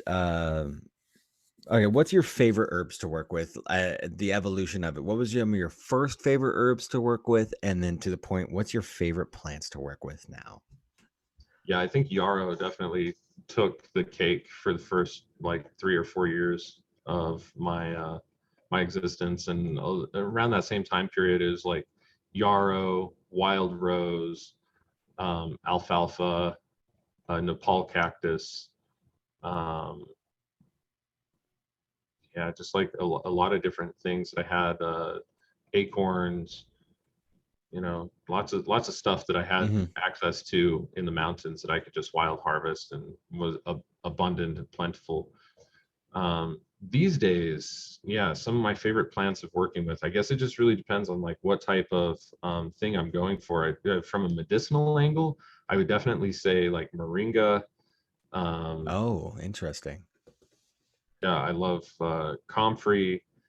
Um, let's see if I just go through the planets. Yeah, I really like the medicinal polypores like reishi, chaga, things like that. I also love cordyceps. We stock Cordyceps sinensis and Cordyceps militaris here in the lab all the time. Um, yeah, there's a couple of other good ones for like immune boosting herbs and things like that. Oregano is definitely along the top of that list. Antiviral, antibacterial type of stuff. Um, What about Nervines? Valerian is probably one of my faves, Oh, but then we also use, I guess it's maybe not technically classified as a nervine, but would be wild lettuce. We use that a lot for those same types of conditions, being able to, you know, down regulate pain and assist with sleep and like chill out of personality and stuff like that. Skullcap, love skullcap. So yeah, there's a couple of good ones like that. Still love working with a lot of psychedelic herbs and substances that, you know, especially we have to go to other places like Peru and other things where we can get access to it. But coca is one of my very, very favorite plants to work with. And not because I process it into cocaine. It's like, that's always the question that I get immediately after once I say that. But because it helps so well with clearing out dampness and wind from the entire middle jiao. And so like clearing out spleen, stomach, small intestine, liver, gallbladder, it's really, really great at that. And it also deeply helps nourish and increase the oxygenation of the blood by increasing oh, the capacity of the lungs as well. And so you fascinating. get this awesome like upper jiao and middle jiao type of opening and clear response. So yeah, I really fell in love with coca when I was down in Peru. And of course, you know, living near Colorado and going out there, you know, anytime that we go and hit the 10 or 14,000 foot peaks, the air gets pretty scarce up there. And it really helps for me to be able to have some of the coca Spagiric tincture on hand so that I can, you know, just take a few drops and acclimate really easily. Easy to carry in my pack or even in a pocket, you know, while hiking. So Yeah, man. That's, that's one of these other things we're talking about is like, I think why I started going on that tangent about Earth and the Philosopher's Stone thing, because it's almost like the consciousness and the conscious body of Earth is such like an alchemical hub. Like it's so intuitive and it's so smart. It knows about all of its living creatures, animal form here, and it has all these plant constituents to help us with wherever we're at geographically, because maca is one of those beautiful things yeah, that Walker's red. grows only in high elevations, and its constituents help you with, like you said, elevating your the oxygen in your blood so you can Yeah, not suffocate basically, and exactly. it's like what is really going on with that. It's so fascinating. It's like I sometimes have this fantastical visualization of like these, reptilians but they're in the hollow earth, and they're doing these conjurings, and they're pushing up these plants from underneath, and they're just like, you want some gifts, here you go, and you're just like, yes, yes. Dude, your world seems pretty rad. Um, Yeah, that's some crazy shit, man, for sure. But yeah, it's like there's definitely something to that. You know, we talk a lot as animists. We talk about the concept of like a genius loci or the like intelligence of a location, and then the Viridis Geni, the like intelligence of the green ones or of the plants that are part of that genius loci. And so you see that Oh, intelligence is like this holographic and fractal concept. The metals have their intelligence, the minerals have their intelligence, the plants, the animals, the humans, all of that plus something else is actually the entire intelligence of that area. That area is part of the intelligence of the globe, or of this continent, which is part of the globe, which is part of the Milky Way, which is part of the cosmos, which is part of the multiverse or universe or whatever. And it just keeps like there's this holographic and fractal kind of thread to intelligence.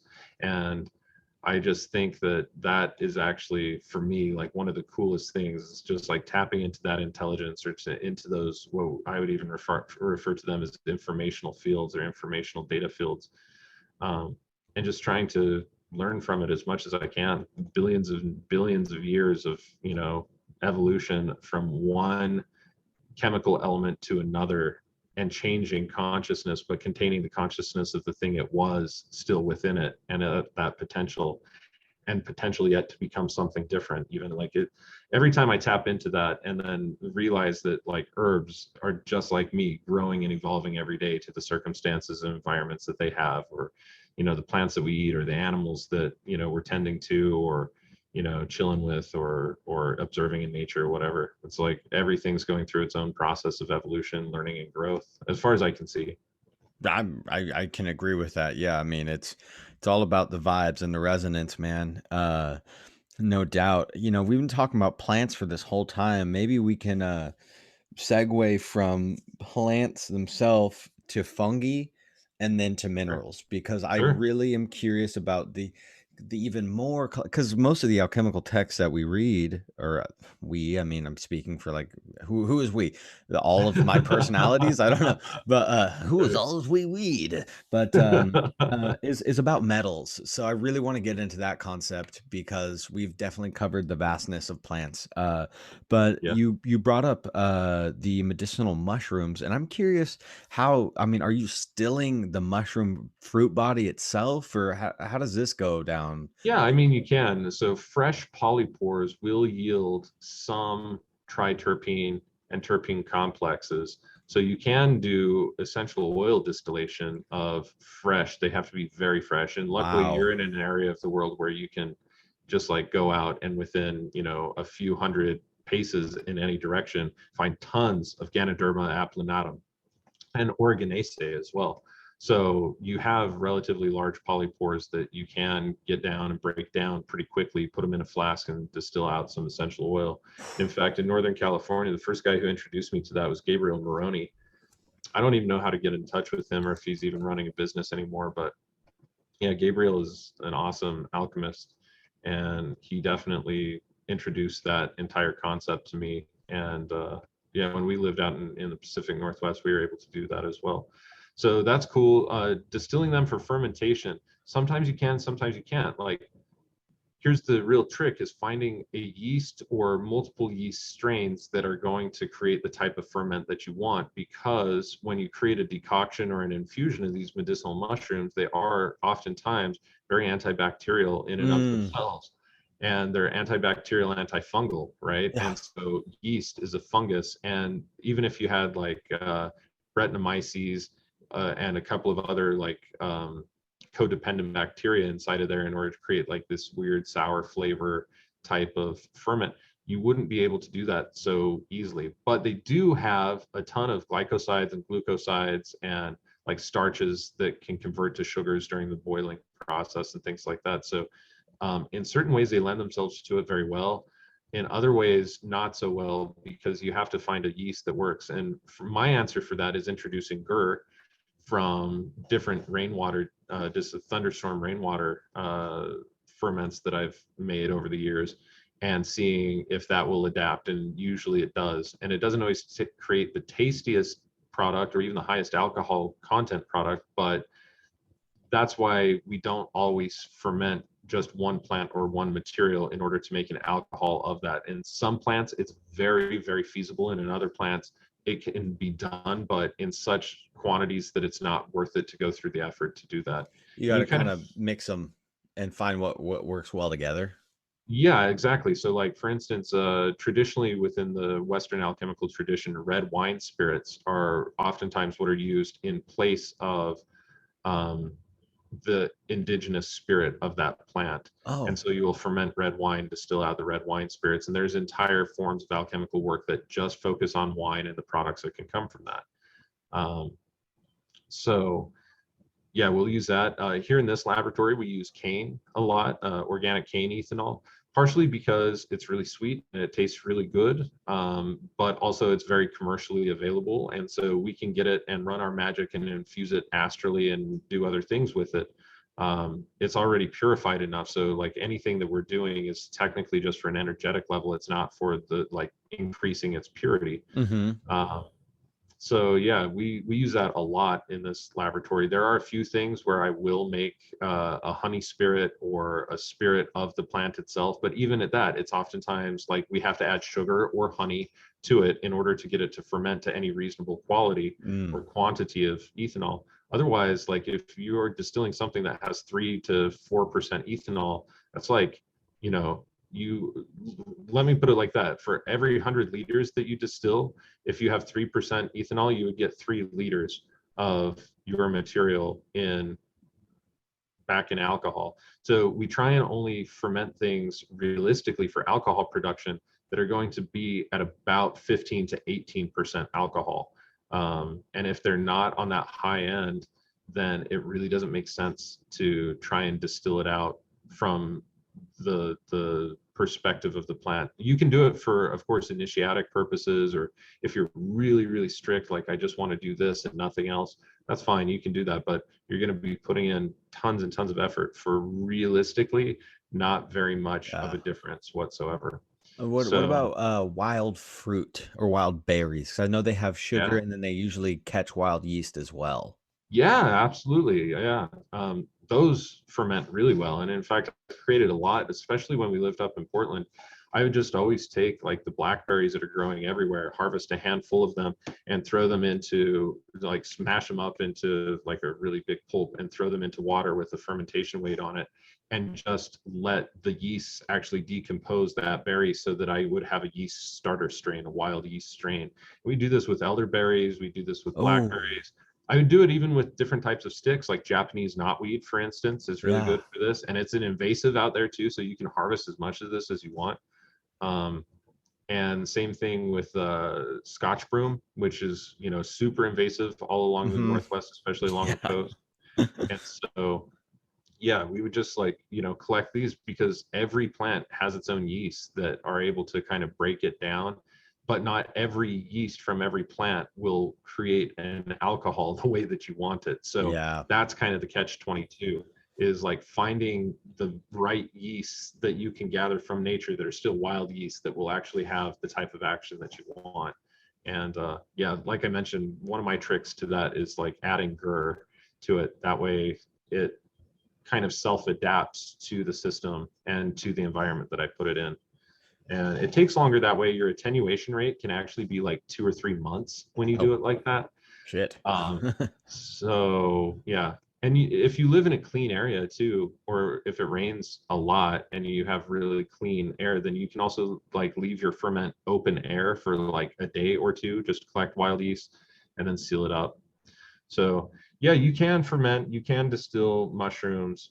They don't produce very tasty or very high quality spirits, though, in my experience. They do produce, if you can catch the polypores really freshly, especially like turkey tail doesn't have a whole lot because it's so thin, but like the thicker ones, especially Ganoderma species, you Mhm. can get a decent amount of essential oil from them.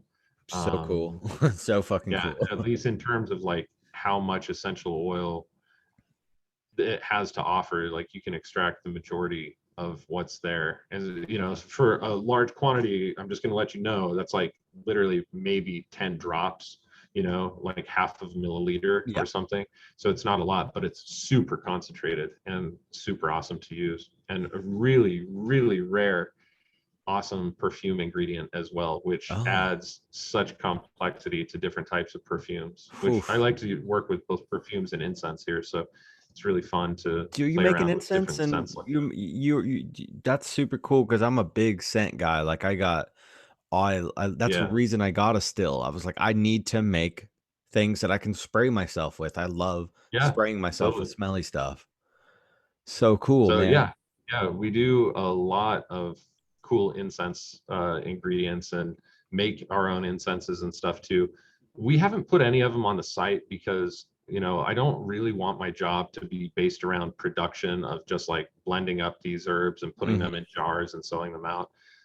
We are kind of tentatively thinking about creating a side business for magical practice, where, you know, I sell the things that I hammer at the forge, you know, like various atames and sickles and different types of things like that that I create, as well as you know, we make like our own agua de Florida, basically our own Florida water, We make all of our own incense blends and other things like that, and other people love them. We usually give them away as gifts to like friends and family and stuff. And all of the local metaphysical stores are like, the second that you create that, you better let us know. So we are thinking about like expanding into that, but I'm already so busy, with everything that we do here. I don't Yeah, have man. a ton of time to do that yet, but it's one of my major passions. I too love scent, like olfactory stuff, like hits your psyche like nothing else. Oh man, it's something, and especially when you're mixing it with other type of resonance magic, like tuning forks and stuff, you really start to get into this like really mystical, dreamy world, and that's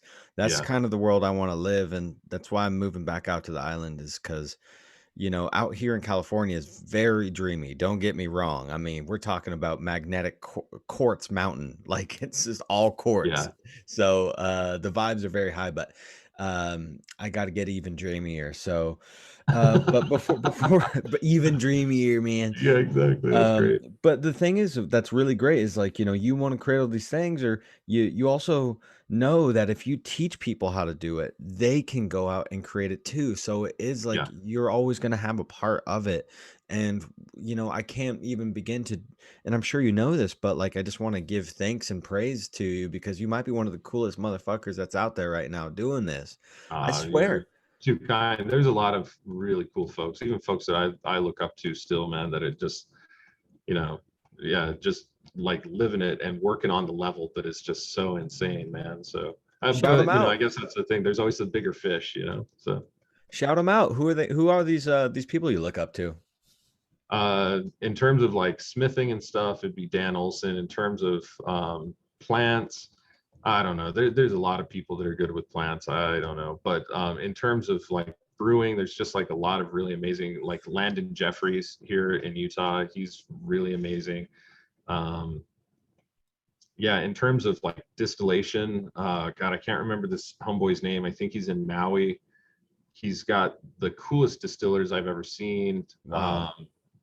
I mean, they're like 50-liter glass distillation tanks with like Holy these shit. these awesome, huge, wide mouth lids on them, and then he has it like going into these enormous copper systems, and he'll stick like entire halved citrus, like fruit and everything, just inside the still in order to get the particular scent of the hydrosols and the essential oils that he's looking for. I can't remember his name. I haven't followed the artisanal essential oil distillers forums for a while, but God, dude, he's just amazing. Like there's just so many people out there that are working on levels that are so awesome. I guess, looking at some of my heroes and some other people that have just like inspired me, one of the coolest things about what I guess I'm doing, if I were to look at it this way, is that I do all of the things, not just one or two of the things. Like I literally, like I do everything that you could possibly imagine, basically, making paper and making inks and dyes and making, incenses and, just like, I know how to forage, know how to bushcraft, know how to do like all these things. So I take a lot of the inspiration and I just try and combine it into one particular holistic thing where everything bleeds into the next thing. And I guess that's kind of the view, that holistic type of view that I want to be able to impart on people is like, yeah, you may not be the best at everything, but if you do what you absolutely love and just combine it, no matter how quirky or disparate it may seem to other people, eventually it's going to like be a cohesive body and make sense. So yeah, I guess that's kind of the message that I try and get across to a lot of my students. It's like be well-rounded, be a good Yes. generalist, Yes. and your opportunities in life just kind of completely soar and open up from there. Ain't nothing wrong with that, man. Ain't nothing wrong with that. Well, I guess since we're running on that 2 hour mark, I want to kind of close off with this kind of theorem that I've been working on and maybe get your insight on it and maybe some threads that you can pull on. So I got Sure, yeah. this theory, this series of work and research that I've been working on, and it's an original thought, it's original piece, and I am trying to kind of form it together into a series of writing, hopefully a book one day. But I call it antiquated transhumanism. That's And cool. it's looking at history and looking at these. antiquated, or antiquitech is another word for it, but technology. So crowns, scepters, and the globus cruciger. Yeah, I think that these three are the Holy Trinity, right? Because that's what we see in alchemy. You have the Holy Trinity as well, like you brought up sure, yeah, earlier. They are conscious tools. They are technology of our ancient ancestors to heighten their consciousness, formed with different alchemical processes because they lived in the alchemical golden age, yeah, right? And these metals, I think, were transmuted. I think that they were created by the alchemists of their day. And I think that that's been, not necessarily, I'm not going to say it's been suppressed, because I just don't think that it's important for them to tell us what the true meaning and nature of these, but I don't think it was for political power, right? A king wears a crown to show that he's the ruler. I think it was to activate this conscious electrical movement. So yeah. maybe, what if you were just hearing that, what's your first takeaway from that kind of concept? Yeah, I guess my own perspective, my own train of thought on that is like, yeah, I think you're entirely right. Specifically because kings, pharaohs, emperors, etc., throughout history, from like pretty much everywhere in the West and even in a lot of places in the East, felt that they had the divine right to rule, or that they had hit a point in their evolution as individuals where that was their ability, where they had not just such awesome control of themselves, but also of just the nature of humanity, that they would be fit to rule. And of course, we see plenty of instances where that's not true, but that was the narrative nonetheless. And that's maybe where the concept of kings had originally started off as, too, like the original intention. In which case, your crown would be the thing that connects you and grows roots from your head and your logical faculties into the heavens, to show that there's like this divine connection. And again, the scepter as like this extension, basically, to be able to direct your will, your intention, your focus, and make sure that it's like it's actually hitting its target properly. And then the ball with the cross on it, you called it the cruciger, I think. The globus cruciger, Yeah, yes. the globus cruciger, um, would be something that, especially because the cross is typically standing up, shows that the earth is underneath the dominance of the four elements, and being able Ah. to draw like the inspiration from that entire thing. And I think, it's true with anybody. This type of symbology that you surround yourself with largely informs your consciousness on a causal level, on this cause and effect level. So if things in your life are typically not orderly or very chaotic or whatever else, there is a part of that environment that is training the subconscious mind to exist and to live in further disharmony, because everything that we do is a ritual that programs the Mhm. variables for what is to come next, right? So if you surround yourself with these things, and while holding these things, assume that identity, that this is my divine right, this is what I'm doing, this directs my intention so that it makes it so, and this is where I derive my power from, even holding the globe in the left hand, type of thing. It just seems like it's balancing all of the divine capabilities. And again, we have to remember that the majority of ancient cultures, especially like ancient Egypt and stuff, when you would get buried, the idea was to be absorbed into the heavens. That's why they went and underwent such like huge spiritual transformative preparations in the physical body,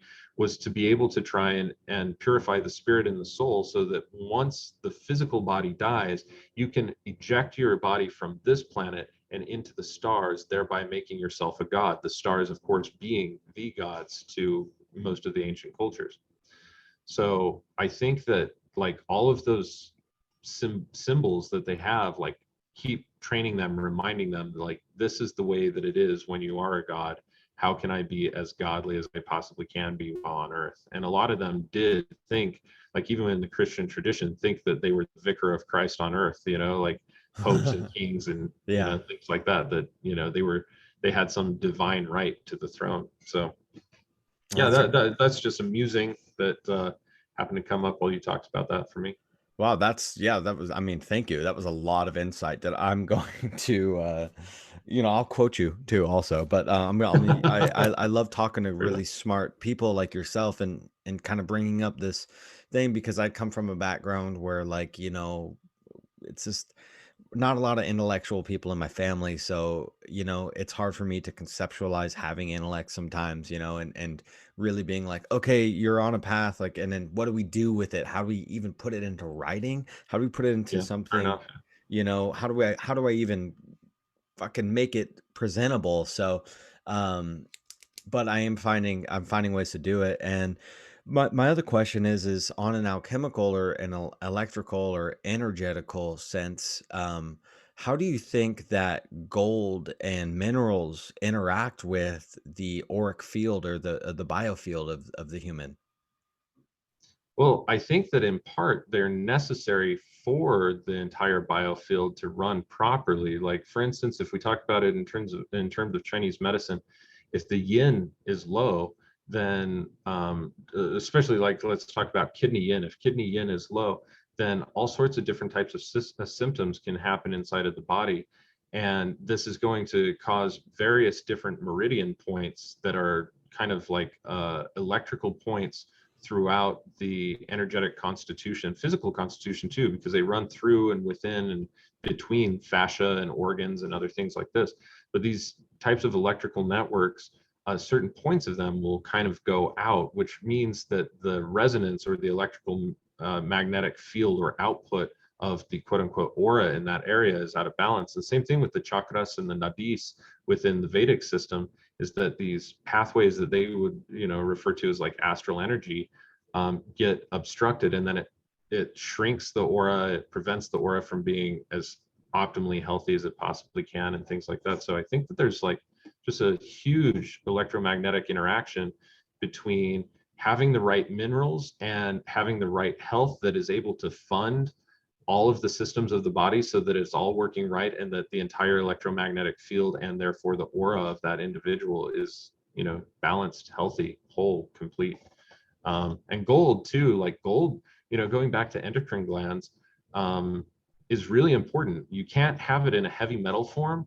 It doesn't really do much for you. But if you get it in an angstrom mineral form, the Yeah. size of form that can be uptaken by plants and other things, that angstrom mineral form is able to significantly help the glandular health of every endocrine gland that you have in your body.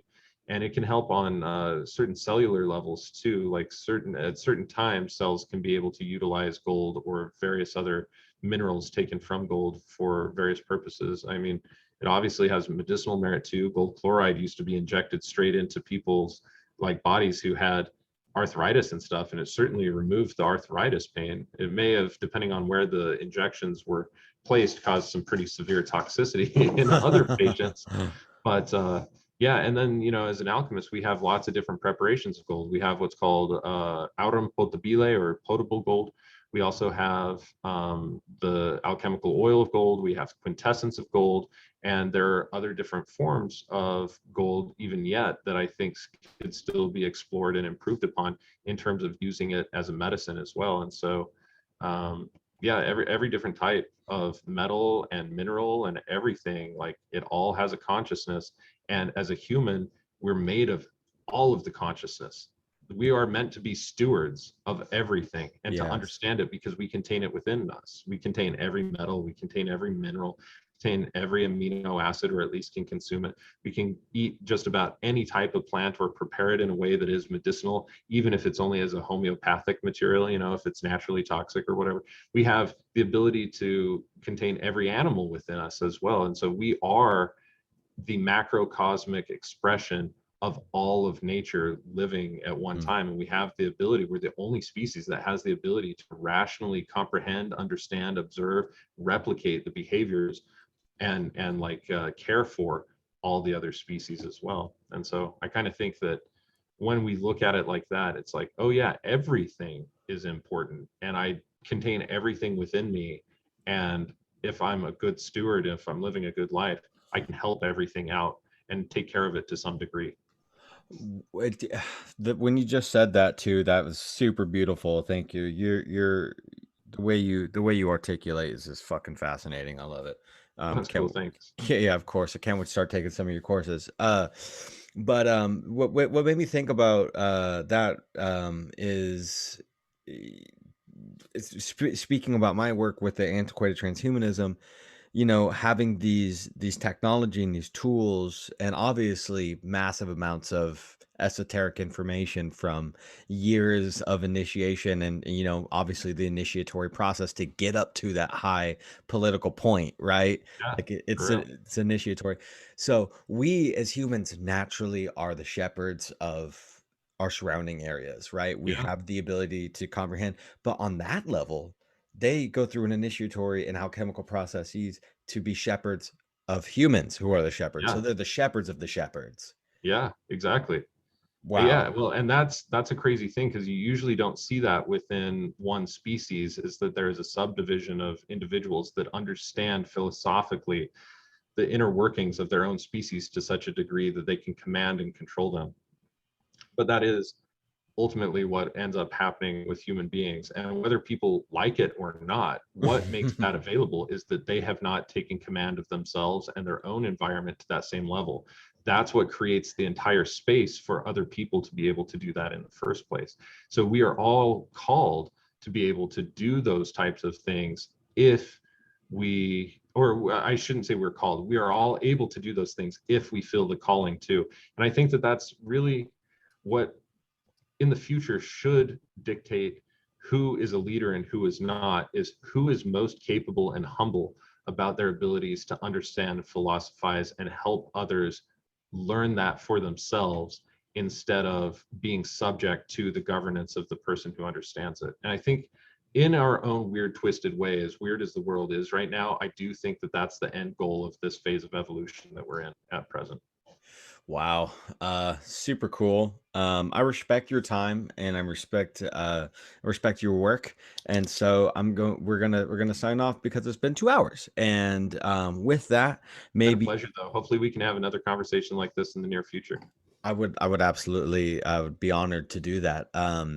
I would love that. And for maybe the people, you can link them up with all of your work, where to find you, where to support you, where to get all the information, and then maybe sign us off with who is your all-time favorite alchemist, and any old antiquated alchemical text to read. Sure, cool. Okay, so first thing, you can find me and my work. The best place to stay tuned is my own website of the Phoenix Aurelius Research Academy. That's at phoenixaurelius.org. I'm sure that you'll spell that down below so that I don't have to spell that right now. Um, but at the same time, sign up to our newsletter when you go to that website. That's we give all of our deals, our discounts, and monthly newsletters that include our like lab report for the former month, like what we did that entire month, where your money is going, different types of things like that. We have an enormous apothecary of 300 plus different spagyric items of pharmacopoeia that you can buy that helps to support our work. I also make astronomological calendars where I've reconciled actual astronomy with astrology and was able to create ideal times for planting and harvesting of different types of root plants, processing things in the laboratory, ideal laboratory dates, all sorts of different types of stuff like that. So just by visiting my website, like it's huge. It's a really big site, so you can have a lot of fun, and there's a little something for everyone there. And that's the best way of doing it. I'm also on YouTube. We haven't had any episodes this year. I've been just so busy in the lab, but I do have my own podcast. It's called the Alchemical Podcast, and you can find that on YouTube. You can also find it on Spotify, on Apple, and pretty much all of the major platforms.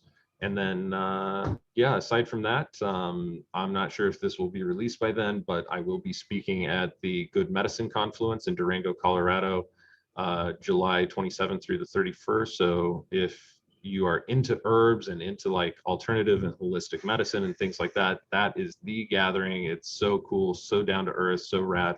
So I will be there, and I will be presenting on the actual medical tradition of Spagyria and how it's used as an actual alternate form of medicine, from like, Ayurveda, TCM, Western medicine, and then Spagyria as its own medicinal art form with methods of diagnosis and everything. And I'll also be talking about the 5 major causes of disease there. from the Spagiric perspective. And so, yeah, it'll be a really fun conference. It'll be a really good time. Those are the main places to check me out. So, lastly, your question was, who's my favorite alchemist of all time? I have to go with my main man, my OG homeboy, Paracelsus. Oh yeah. He knew so much and was so ahead of his time in a time where people were ripping other people off, talking about alchemy and transmuting lead into gold. He was concerned so heartily about the well-being, the welfare, and the evolution of society, and saw that medicine was so widely underserved and was just corrupt, and how to be able to use alchemical arts for medicine and to heal the souls and the spirit and the body. And like, here we are 500 years after his death, and we are still, well, about 500 years after his death, and we are still not at the same level of consciousness that he was. Like, he was treating issues like what we would now define as autism in ways that are still cutting edge and avant-garde today. He was able to, eliminate the plague and syphilis and other major diseases very effortlessly, and just came up with so many cool innovations. Like, yeah, I resonate more with him than with anybody else, and it's more entertaining because he's like slamming on the homies of his day, man. Like, all of his contemporaries, he's like, they're all idiots, but he had some really clever poetic ways of expressing his distaste for their theories and things that were killing other people. So the one of the best books, it's less about laboratory work per se, and it's more about the philosophy of alchemy, but it was called the Opus Paramirum, and it talks about all of the different tenets that really are what defines Spagyria and Spagiric medicine in its whole. And so, yeah, for me, I'm constantly going through it. In fact, I've got Opus Paramirum up at a book right now, Oh, reading nice. Paracelsus right here. I was actually putting together an essay for the planthealer.org like website and their publications and stuff. And so, yeah, I've been going through it a lot, but this is a pretty common companion. I'm constantly pulling it out and referencing it. Dude, awesome. And you know who else was a big fan of Paracelsus is one of my favorite. And me and my buddy call him the dad, is Daddy Manly P. Hall. Yeah. He was a big, huge fan of Paracelsus, so I Yeah. totally dig it, bro. Gosh, this has been great. First alchemist on the show. Hopefully not the last. And maybe just the house alchemist. I mean, we don't need anybody else, man. Just Phoenix here at Rising from the Ashes. It just seems fitting. Yeah, it does seem, yeah, that's everybody over here at the office was saying that very same thing. So, Well, I hope that they can enjoy the show too. Like I said, this is all off air stuff. Anyways, hey guys, thank you so much for tuning in. I hope you guys enjoyed this chat. Actually, you know what? I know you enjoyed this chat. Leave a comment, like, share, subscribe, all the goodness. And if you can't get down with that, wake up.